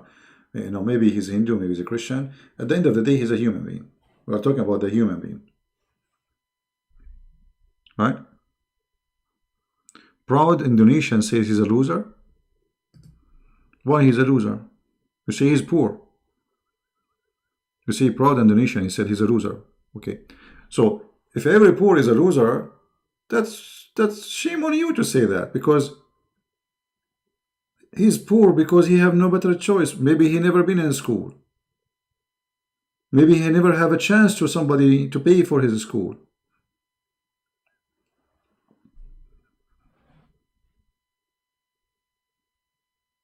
I remember a story I've been told about a guy who is an orphan.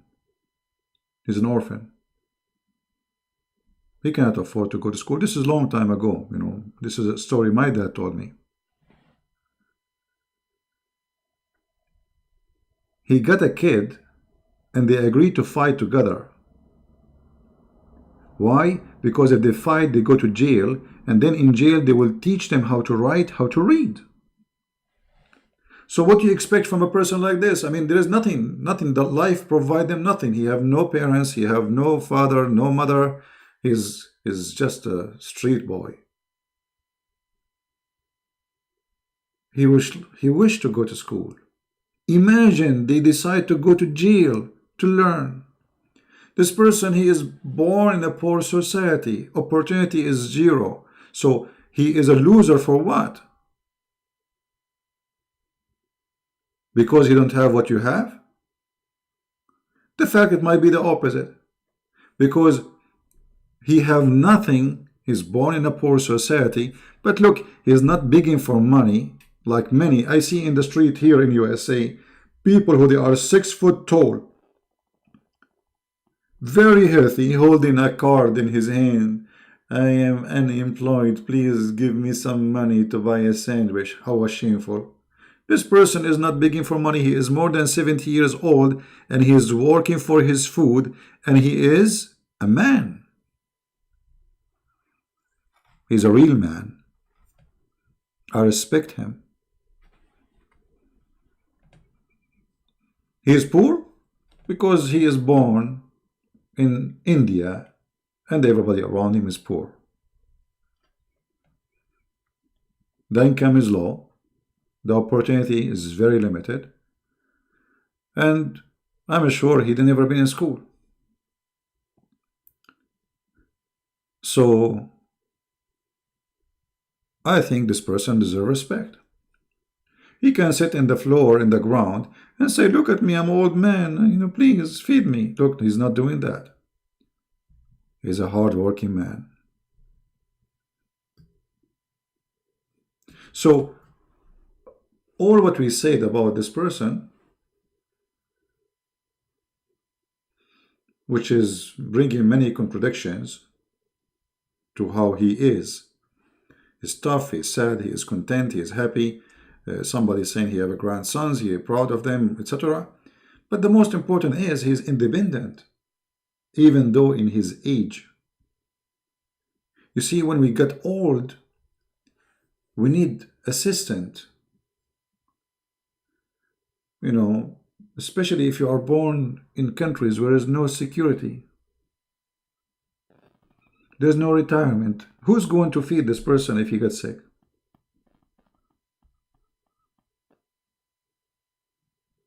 This person should be sitting at home, watching TV. Retired. I saw a video actually about a journalist from Iraq. He got killed. Imagine the filthy mullahs, they killed him.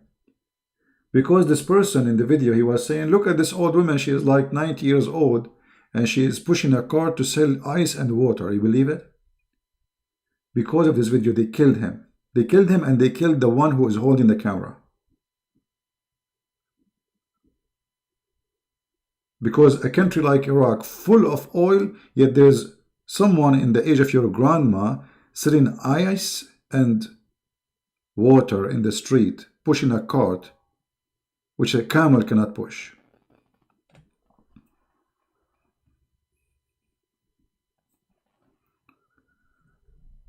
For me, I have to pay respect for this man, for he did not, yes, he submit, he surrender. I'm poor.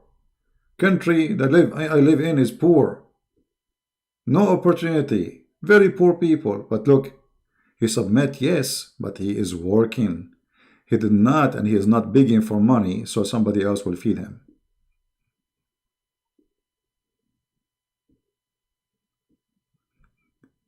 Let us see. That is the real definition of corruption. I'm not sure what do you mean.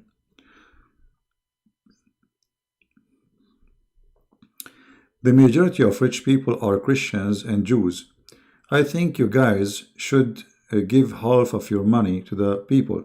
You see, Indonesian Muslims, when tsunami hit Indonesia, number one country in the world to donate money is American. And at the same time, the Muslims, they were celebrating the death of the infidel because of tsunami. And they start posting Photoshop pictures of tsunami killing the infidels who don't worship Allah because they thought that those who die there are Muslims. Sorry, non-Muslims. So what are you talking about? And about being rich, who is the Sultan of Brunei? Who is the King of Saudi Arabia? Who is the Prince of Qatar? They have money to build a mosque in Manhattan, but they don't have money to send to Somalia. We are the one who is sending rescue to Somalia, and we are the one who is feeding the poor Muslims. So shame on you. When a woman, she was dying in the desert, and the man he walked by, she told him, please, some food, and she's a Muslim woman, and he is a Muslim man. He said, take off your panty, and I will give you food. The woman is dying. She took off her panty. And then she went to Umar al-Khattab, the Caliphate, and she told him, this person here raped me. He told her, tell me the story. Umar, the filthy Umar, he said, this is your dowry. Imagine. This is your dowry. If you go to the Quran, it says that those who want to do... let me show you the verse. Just because this, they love to disturb our peace. But it's okay. Let us give them some spank.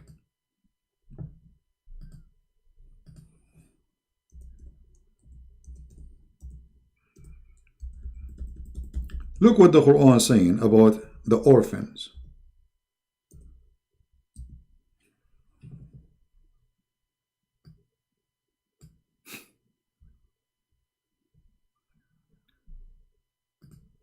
Chapter 4, verse number 3.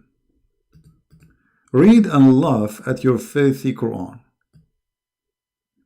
If you fear that you shall not be able to deal justly with the orphan, then go and have sex with women not married. It doesn't say married, it says nikah. Women of your choice, what the orphan have to do with marrying women or having sex with women.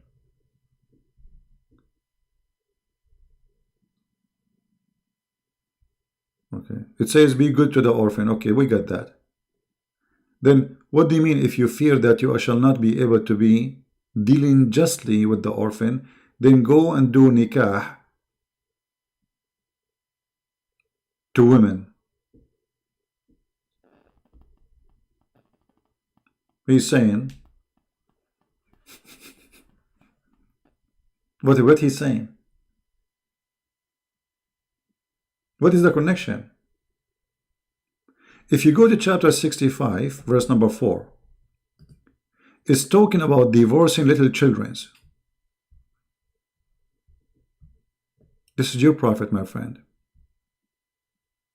Talking about rich and poor. Are they the orphan who you married them for sex? You refuse to give them a sandwich unless they marry you? Go and read the interpretation of chapter 65, verse number 4. It says, those children who they are too young to have their period, and now we are talking about divorcing them. That is your religion. Talking about the poor and the rich. Go and see what the Muslim did to the refugee from Syria. In Jordan, in Saudi Arabia, they rape their women. They start buying their women. Go to Germany and see the Syrian, they're being given a free apartment, free education, free health insurance. Go to USA, go to France, wherever you go. The Christian, they take Muslim refuge and they give them everything for free. Go to Muslim country and see what they give to a refugee.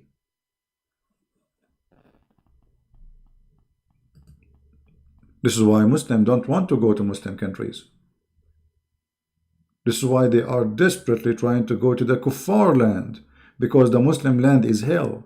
Muslims are not fair. Muslims are, in order for a Muslim to give you $1 donation, he have to sleep with your daughter.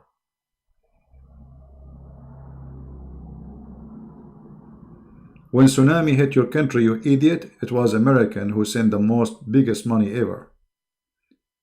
The king of Saudi Arabia, he sent $10 million. $10 million. His bathroom cost more.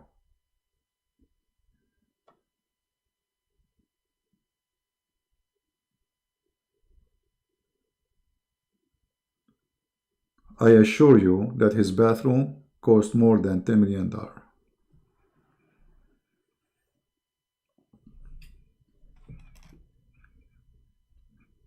Now, we go back to our topic. Actually, we should not allow those people to disturb us in this topic because they are here just to disturb.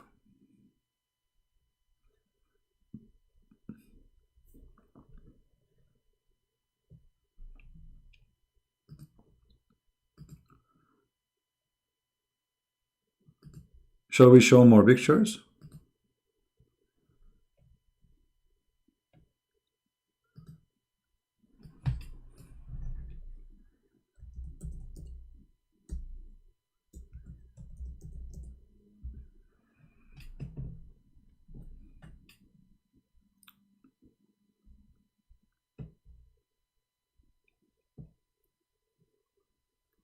Let us see.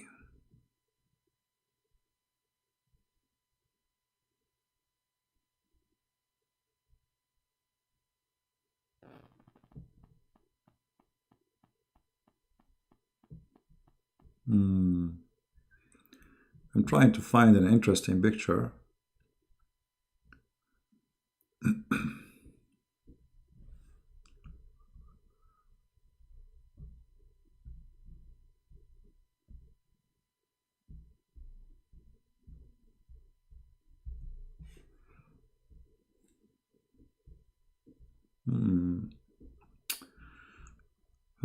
Until now, I don't see really much. Interesting. Sometimes we get lucky, we find an interesting picture, but now I'm seeing just normal stuff.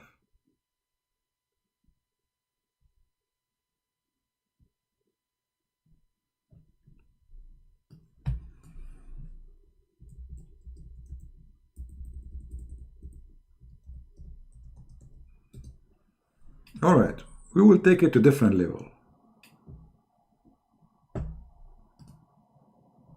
Let us see how you guys will think about this.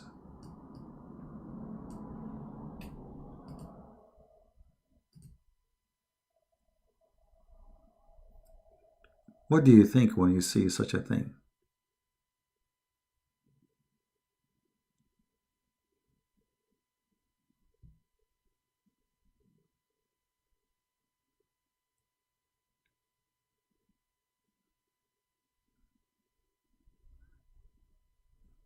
Any thought? Masterful?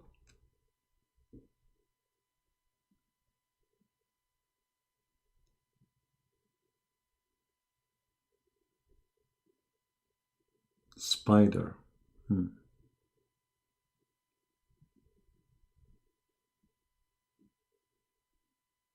It's beautiful. Someone saying natural, beautiful. God. Amazing creature. Amazing. Spider web remind me of Sidi Muhammad tales. It is an art. That is gold in perfect ratio. A miracle. Spider trap. Spider myth of a cave. Wormhole. Smart insert. Wonderful work of art.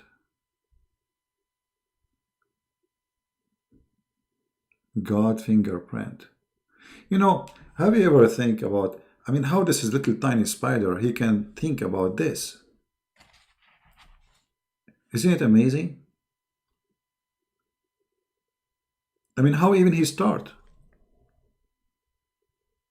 And how he decide where to start from? You see, if you want to hang a picture in the wall, you will find yourself putting the nails in 10 different places and you get it wrong.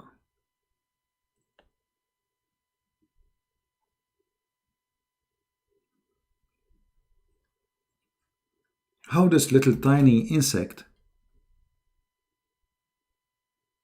because if you don't notice with me, the middle is hanged on nothing, literally. The start is here, in the middle.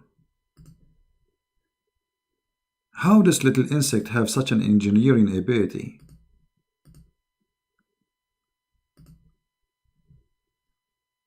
Here.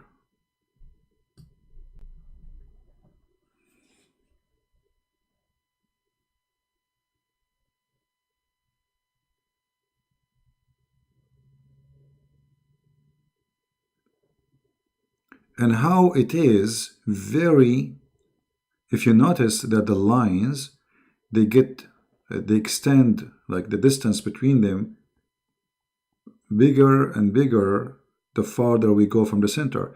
In the center, it's very tight.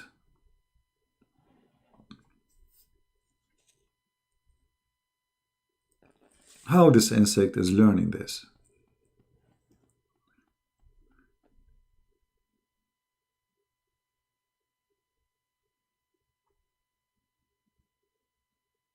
You know, the amazing thing that those insects, they don't go through a training time, which means they don't have time even to be trained. Like we go to school as a human. To drive, we need to learn how to drive. To swim, we need somebody to teach us how to swim. Even to go to the bathroom, you need somebody to tell you how to go to the bathroom as a baby. Otherwise, you will do it everywhere. How does insects who have a very short life, some of them they live even for a few weeks, right away, from the point of existence, they have a job to do and they do it perfectly. Right? Musti, my friend, we don't do a fair debate. We do spanking debate. You know, you did not debate even with David Wood, you cowards. You made fun of him because you are a bunch of cowards. You lied to him. And this is why you are running away from me. All of you are potatoes. All of you. My Skype is open. If there is any Muslim have the guts, call me. Fair open debate. Go, just to change your diaper. You know? Let me tell you why you are thinking you are running away from calling me. Because you think that Christian Prince, he have a whip, spider web waiting for you, and your legs are very long and they will hold there, and he will grab your leg. Coward potatoes. Man enough and call me. Christian Prince, he humiliate Islam and he humiliate the God of Islam and the potato Muhammad, sitting in his short, drinking his tea and his coffee in his comfort zone. You like it?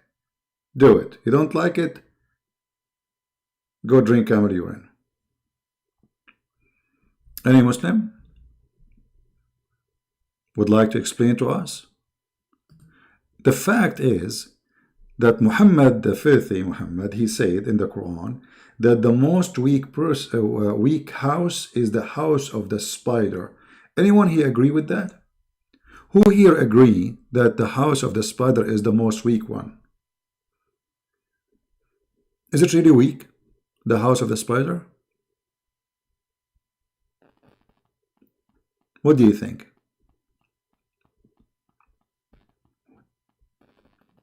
Anyone can tell us? Is the house of the spider weak? You can go right now to Google and you will find that according to scientific study, that the spider web can be the best bulletproof. Very, extremely strong. You know, do you see how thin the line of the spider, yet it can carry him? So how that can be weak? Imagine little tiny saliva come from your mouth, and that saliva is going to carry your body. Let's say you are 200 pounds. How that can be weak? So the one who made the example is very stupid, because the house of the spider is one of the strongest, can resist storms, rain, even snow, and insects go there, big ones, and they cannot get out.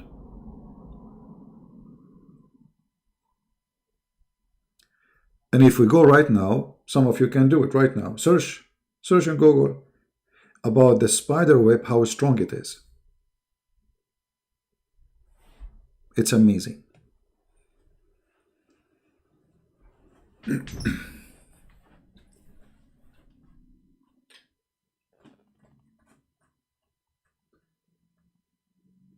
Every night I have a cat, and this cat, she come to visit me.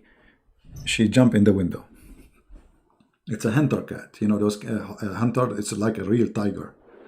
This cat, he walked, you know, like he walked like slowly, and he's watching like between the grass, if anything move. Anyway, this spider is, let us say, is used as a term in our life in many ways. Actually, we are in the spider network. That's what they call it. The web, right? The web. The web is coming from here. You open a website.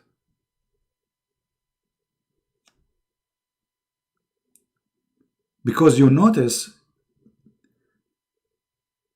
that this is a connection net. There's like wiring going around, and it doesn't matter where you go, which line you take, you will end in the middle. Very smart creation to survive. The spider is very smart. He don't want to go to work. He worked once. He made a web. He go to sleep. His job is one time done job. He make the web. He go take a nap. He wake up when an insect hit his web and start shaking it. Very smart.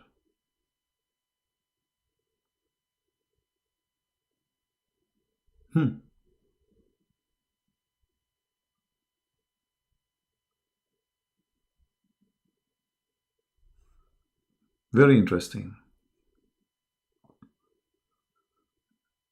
I create a system which will give me comfort, and I am created to get rid of insect, but he himself is an insect. So what we can say here, that God, he made a balance. So those insects will not go and increase in a certain way. So snakes have a reason to exist. Spiders have a reason to exist. The insect who the spider eat them have a reason to exist, but there's a balance. And the adjustment of this balance is here.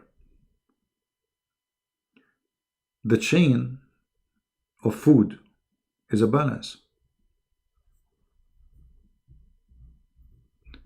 There's many people, they hate spider, right? I mean, they get scared from it. And actually, it can be very dangerous. Some spider can kill you. Like in Australia, spiders there are very, very, very dangerous, very poison. Like their bite is really harmful.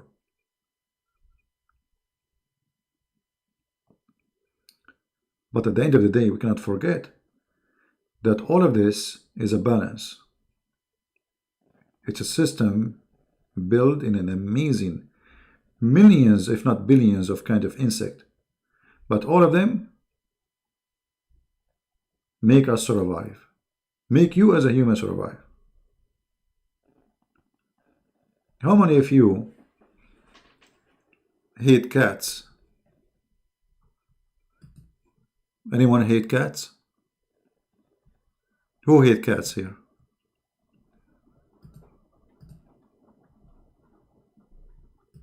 Anyone?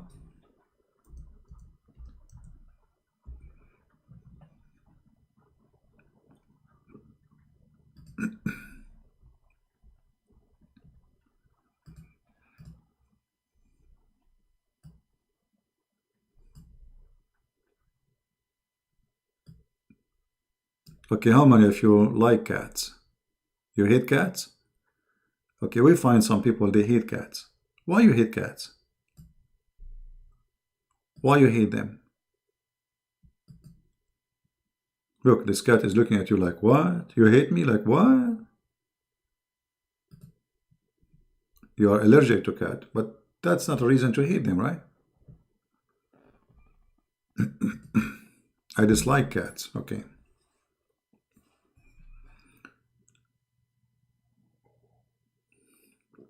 They are spoiled. You see, spoiled because you spoiled them, but they are not spoiled. Cats are very useful, creature. They can kill snakes. They can free your yard from spiders. They can save your children, actually. Cats are very powerful creature, by the way. Cats can fight dogs. They chase dogs. They can even kill dogs. Cats even, they can scare a bear. You believe it? Go and watch videos on YouTube. Very powerful creature. But at the same time, it's very sneaky and make you, let us say, a cat is a tricky. They make you feed them like meow, meow, like the simple, but cats are really powerful. So cats can be very useful if you don't spoil them and feed them 24 hours a day, which means let them hunt for their food. Feed them a little bit so they come to the yard, but don't feed them every day by yourself. Let them hunt. Clean your yard from insect, bad stuff, spiders, whatever. They can kill snakes easy.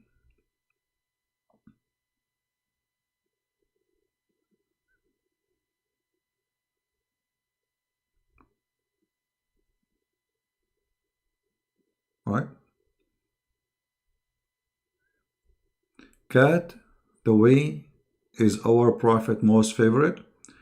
Well, I don't know about that. Where it says that your prophet, he like cats. Okay, let us talk about this. Your favorite, your prophet favorite is cats?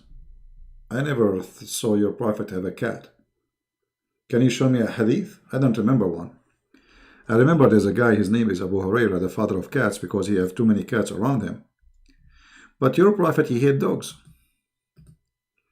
And obviously he have mental issue with dogs. He have a phobia.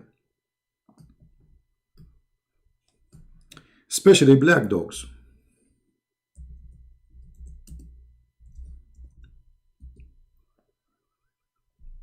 Right?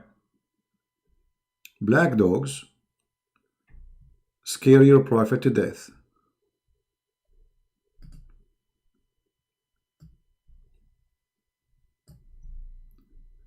And here you see that Muhammad is an immature person. First, he believed in superstition. He believed that the black dog is the devil, which is very stupid of him, obviously. He's mentally ill. Secondly, he's racist. He think that just because of your color, you are evil. So because this poor dog is a black, he's evil. And this is additional proof that Muhammad is mentally ill and he is not a good example to follow.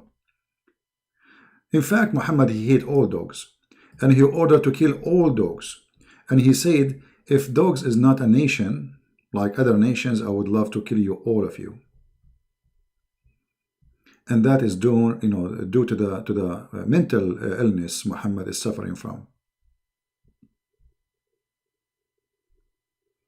If you go in the Muhammad Yellow Pages book, the Quran, or in the Hadith, we will find the following.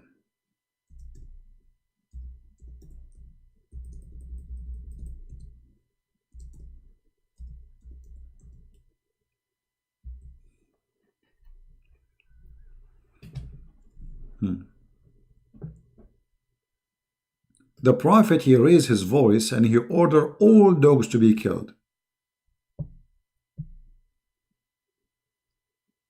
except the dogs for herding. And how he accepted that? Because people, they complain, otherwise he start killing all the dogs. People, they complain and they say to him, well, we have dogs for herding, for our sheep. So after he killed all the dogs,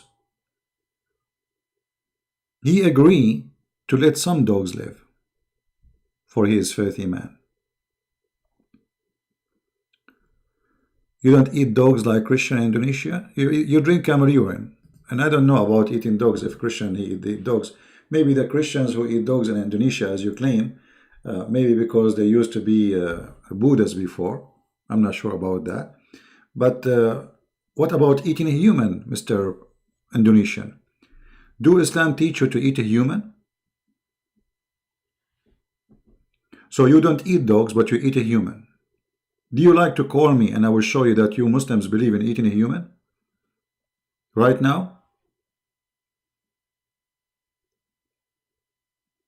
Just to show you how coward they are.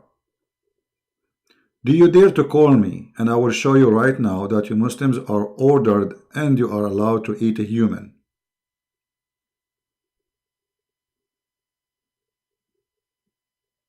Are you there?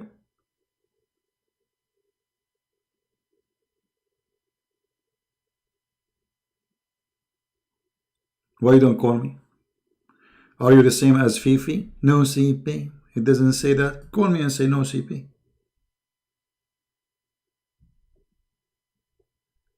Do you dare? Who dare? Who is a Muslim he dare to call me right now? My Skype is open. And we will see if Islam teach you to eat a human or not.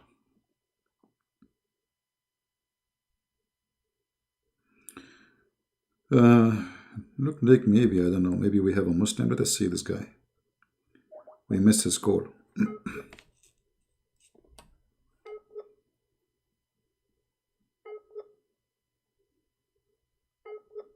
Look like he don't have internet.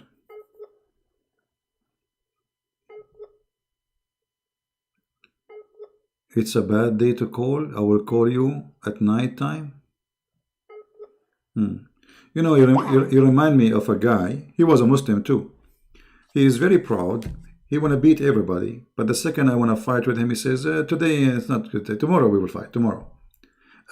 Today is not really, you know, my arm is hurting. I'm not really ready. Just next week. And we never fight. We never have a fight. But he want to fight everybody. I was a kid at that time. This is you. When the last time you called me?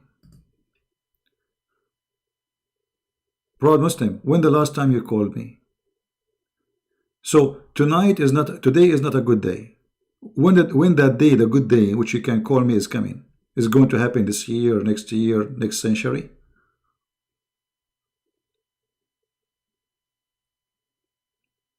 All of you are Fifi and Mimi. Excuses.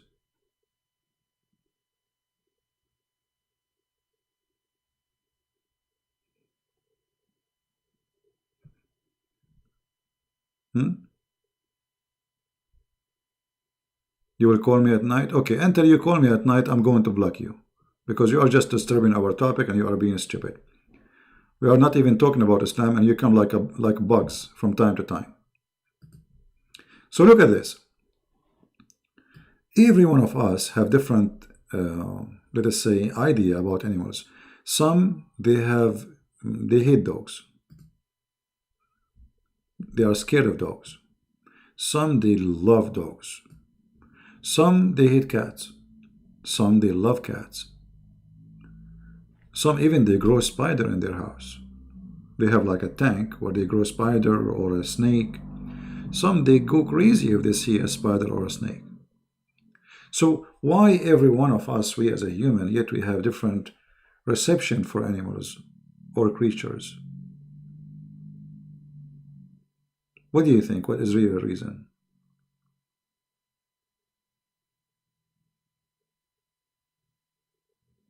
Why not all a human, they love the same animals? Why some of us hate dogs or fear dogs, some of us like cats or hate the cats? What is the reason?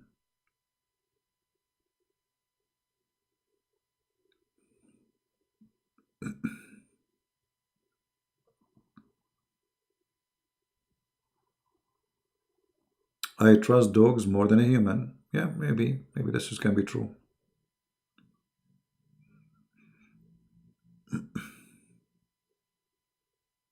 What do you think?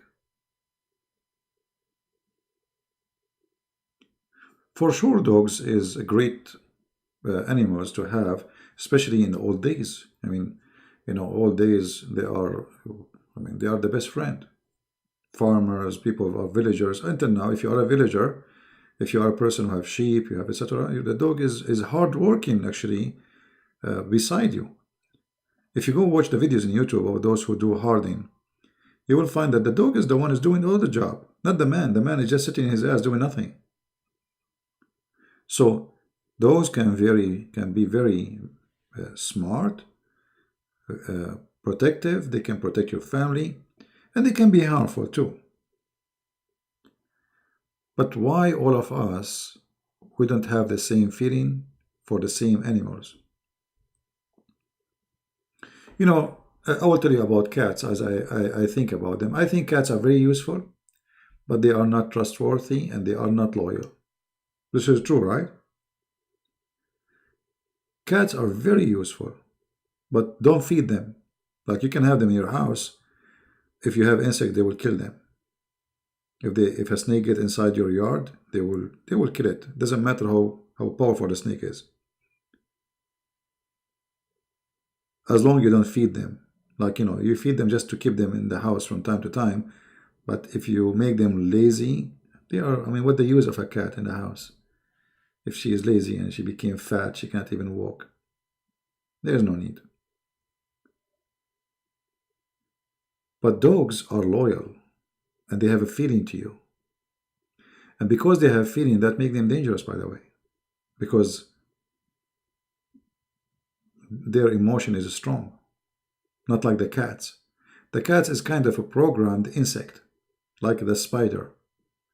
They see nothing in you except somebody providing food.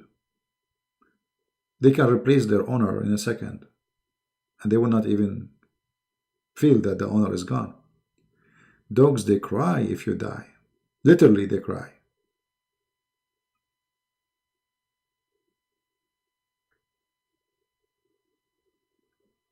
So what I'm trying to say that all animals can be useful, depend how we approach them and how we use them. And animals, they use us too. There's many people, they own dogs, but the dogs, he own them. It's not the opposite. So today we mention many pictures, we show many things, and we come to different conclusions about them. And we notice that when we judge picture, we just try to understand the person by the look. And most likely, we are going to have a wrong decision based on the look. Like Muhammad, the black dog is the devil. The yellow dog is fine. We should not do that. We should always do our best to judge by the fruits. And that even goes for animals.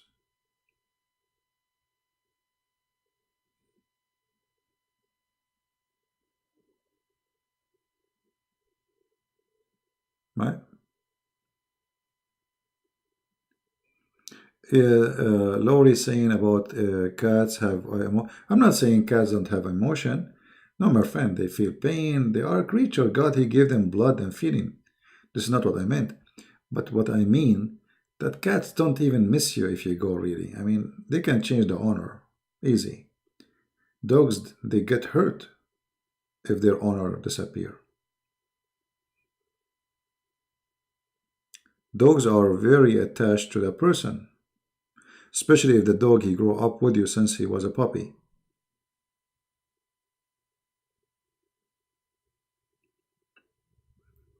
Right? Anyway, so the time we spent today, it was very useful. I hope that's what we did today. It was a great training for our brain and the way we think and the way we see things. It's very important. But we have a person here is ask. He want to ask a question about Paul. I don't want to forget him, even if this is not our topic. Let us see.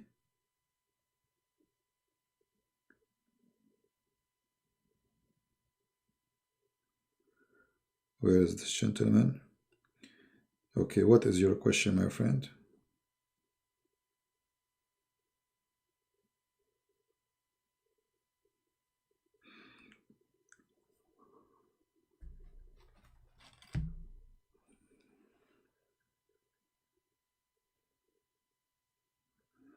No, I know cats actually. In my parents' house, their house is kind of, we have a lot of trees, big yard, cats, you know.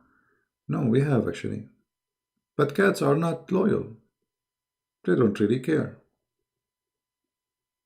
They don't care. I'm waiting for this gentleman who have a question about Paul.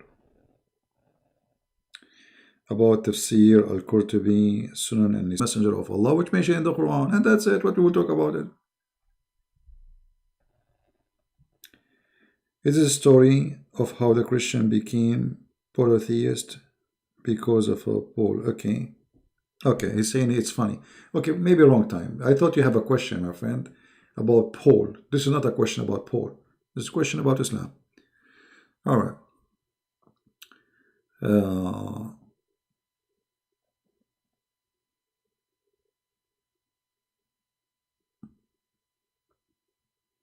Exactly, cats they can return to the place where they grow, or they, let's say, they used to live, but they are not about the person. Dogs are different. Dogs are very loyal. However, I believe that God, He created all animals for a reason, and the smart of us who is use those animals in a smart way. If you own a dog and this dog is controlling you, that's mean we are not doing the right thing. If you own cats, especially there's some people they have like 10 cats. I don't know what that is, kind of a disorder of thinking. I mean, why you want to have 10 cats in an apartment? There's something wrong. Well, obviously this person feels too much lonely. And maybe we should make a video about being lonely and animals. Company of an animal is very good. It's very healthy actually, especially if you're a person like you live yourself by yourself. You're an old person. Animal can help you really a lot from being alone. But you should not exaggerate in how many animals you have, because then you will be like just owned by them. They are controlling you.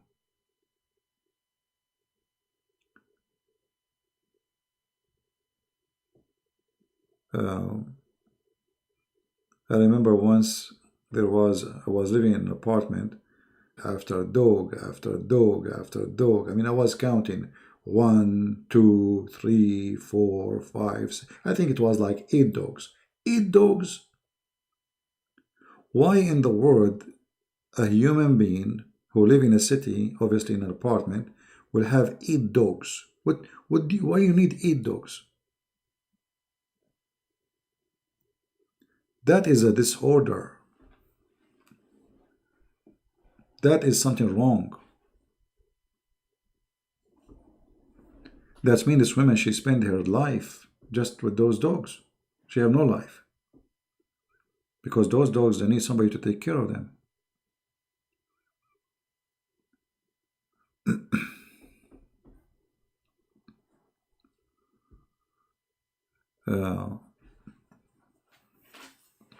You remember in the Bible it says that Sabbath was made for the man, not the man made for Sabbath. Some people, they do the opposite. Animals are made for the man, not the man is made for the animals.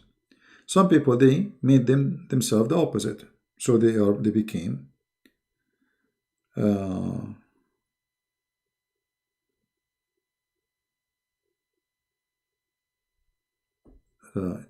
servants and slaves of those animals. Cloudy Kaaba Twilight, thanks and blessing from Tokyo. Hey, my friend Cloudy, you are from Tokyo. I want to go to Japan, my friend. Actually, I was planning to go to Japan last year, but because it was very expensive, I did not go. Like rent there is very expensive. Still, I'm planning to go. Actually, I love to go to Japan. Maybe in the future I will be able to go there. Because I was in Korea and I have some extra time, I said to myself, actually I went to Japan already, But I mean, I want to go to Tokyo, specifically to Tokyo, and it was really expensive. The rent there is very expensive.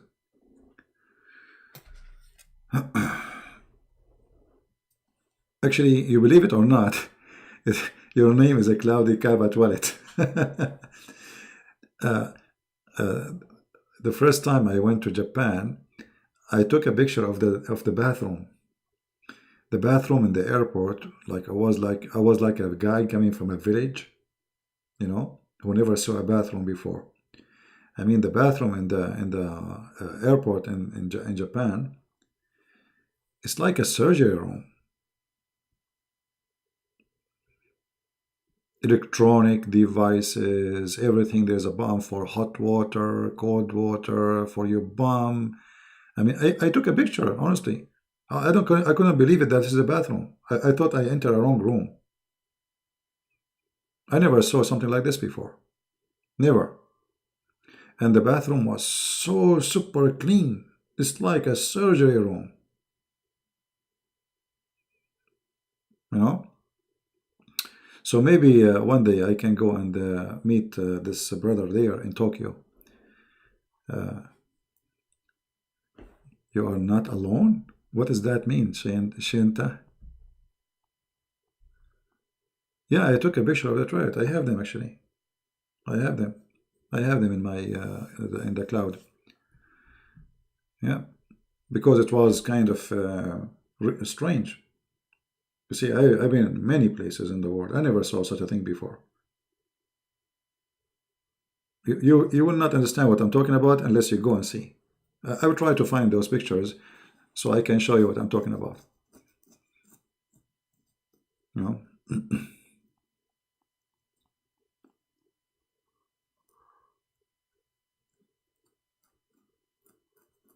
Yeah, actually, I can look for it. I'm sure I will find it. And the funny, I went to. I mean, this was the first picture I took in Japan. A bathroom. you know, because when you say to people how it is, which is very high tech, very high tech. You are in Japan. Welcome to Japan. But if you describe to people, they won't understand. I mean, they will say, "Why this guy is making it a big deal? What is the big deal? It's a bathroom." How many of you been in the airport in Japan? Anyone? I wish in America we can have the same. We don't. I mean, we have big airports, yes, we have etc. But it's not really that not that good. Yeah.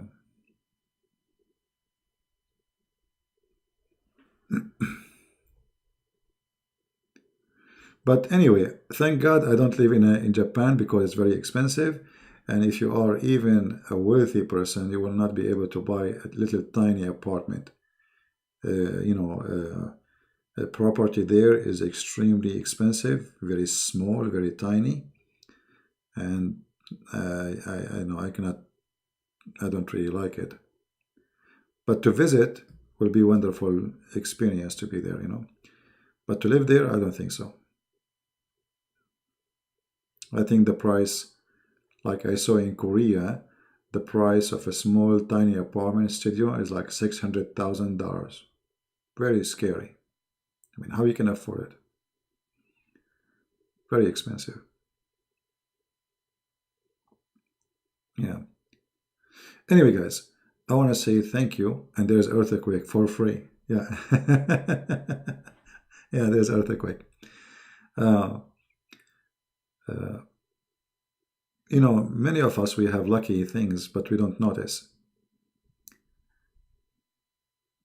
Got a nice beach house. You can have all yourself. Thank you, Cloudy. I appreciate that. God bless, my friend.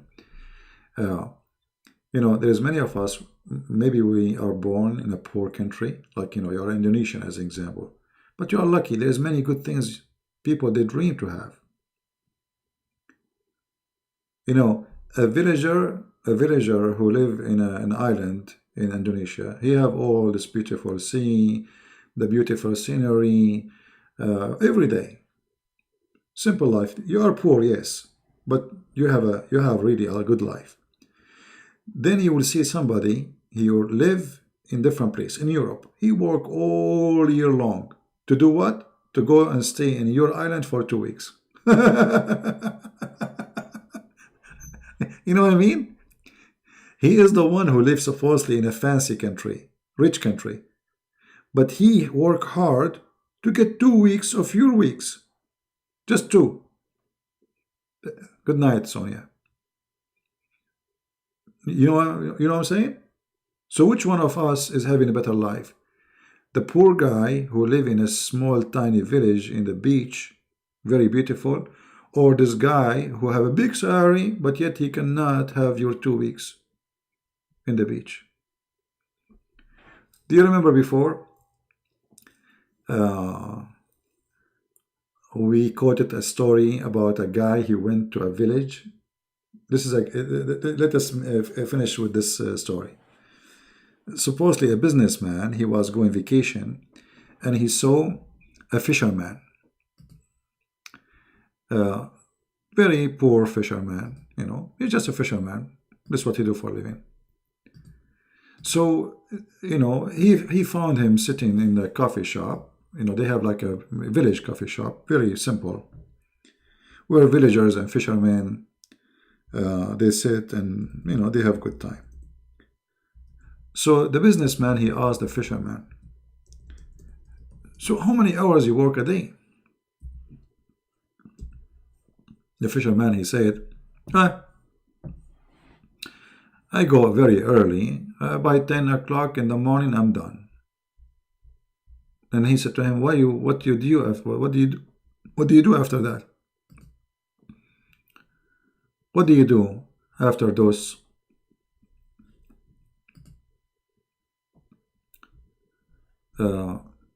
hours, the rest of the day? Should I relax? I said, relax, enjoy, have fun, meet my friends, we talk, having a good time. Okay. The businessman, he said to him, why you don't fish many hours so you can save more money and then you have a better income? The fisherman, he said to him, okay, after I have better income, what I will do? He said, then you can buy, instead of having one boat, you can have to have 3, 4, 5 boats. Fisherman, he said, okay, after having 3, 4 boats, what I will do? He said, you hire people to work as fishermen for you. And then you became really, you start having more and more money. The fisherman, he said, okay, and what after I have this? He said, then you establish a company for fishing. And hundreds of people will work for you. And then you became a big company. The fisherman said, okay, after I got this and became a big company and hundreds of people working for me, what happened? He said, then you will have a stock, your company will be in the stock market. You will become extremely rich. And then the fisherman, he said, okay, and after I became extremely rich, my company in the stock market, what I would do? He said, then you can go and relax in the beach. The fisherman, he said to him, but I am already relaxing. I'm already now, I just told you, I work 3 hours a day. And then, and the rest of the day, I'm just relaxing with my friends. I mean, do you see the madness? So he was trying to convince the fisherman to work like a donkey so he can relax, which he have already.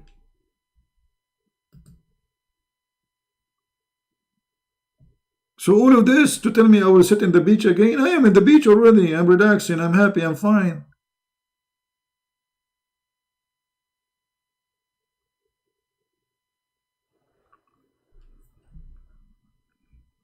So this was an advice of a fool businessman. And this is what happened to many of us. We think that if we collect more money and more money and more money, we will be happy. And when at the end of the day, what? To become like a villager. So the villager really is happy more than you. His life is simple.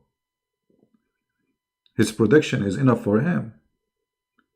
And he's enjoying vacation you don't enjoy. How many vacation I will enjoy in my life?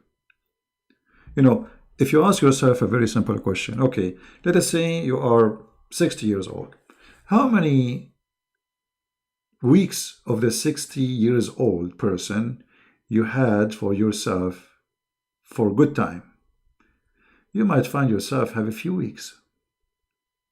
Because most of people, by the way, their job don't allow them to take more than 15 days vacation total in the whole year. And that, 15 days will go through the year. You have to go to somebody wedding party, somebody occasion, etc. Your vacation is gone. So there is the majority of Americans, they never even been in foreign country, which means they don't even have a passport.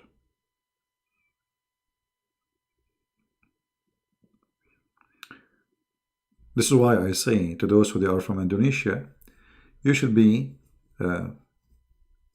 happy, especially if you're a person who live not in a very crowded, crazy city. Let us say small, simple town, close an island to a beach. Enjoy your life. Enjoy your life. Martin Elias saying, you've been always a Christian?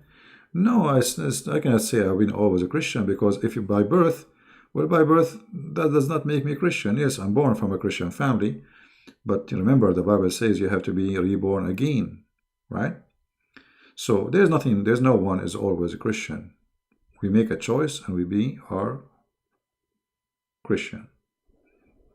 So guys, I want to say thank you for being here. I hope we have a good time. Was it a good marathon with pictures today?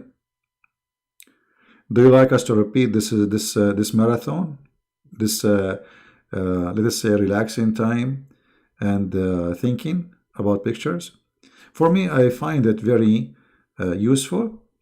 I find it very helpful to do some training to our brain, so we think deeper and we learn how to think deep, not to be shallow. And because we are a group, and every one of us, he come with an idea, those ideas, they will open doors for us. So we see in this image something I did not see before. By your help, I see it. And that's why I'm asking, like, what do you see in this picture? What do you see in that picture? Because when each one of us, he give his opinion, those who did not see that opinion, they will think about it. They will learn from it. Very good training for your brain.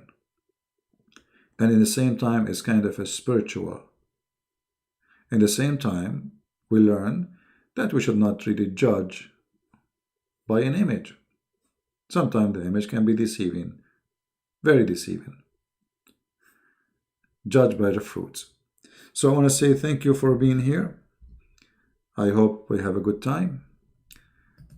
Feel free to download my video, share it with your friends. Soon we delete them. Until we see you soon again. Christ is our guidance. His wisdom is the way. His teaching is the best for us to learn from. And his practice is the best proof of his good teaching. And that's why he said that from their fruits you shall know them. The same as those fishermen. Imagine they go to fish, but they never come back with a fish. So how we know they are fishermen? Is that because they are in the boat? No, because they come back with a fish. That's what makes them fishermen. Is not being fishing. It is the fish you bring. That make you really a fisherman. So be fisherman. As the disciple of Christ, they've been a fisherman, and they are really fishermen who fish so they can save a human being and bring them to Christ. Thank you. May the Lord bless you all, and enjoy your coming weekend for those who are already in Friday in Indonesia and India, etc. Until we see you tomorrow, Christ is Lord, and everything else is false. Thank you, and see you.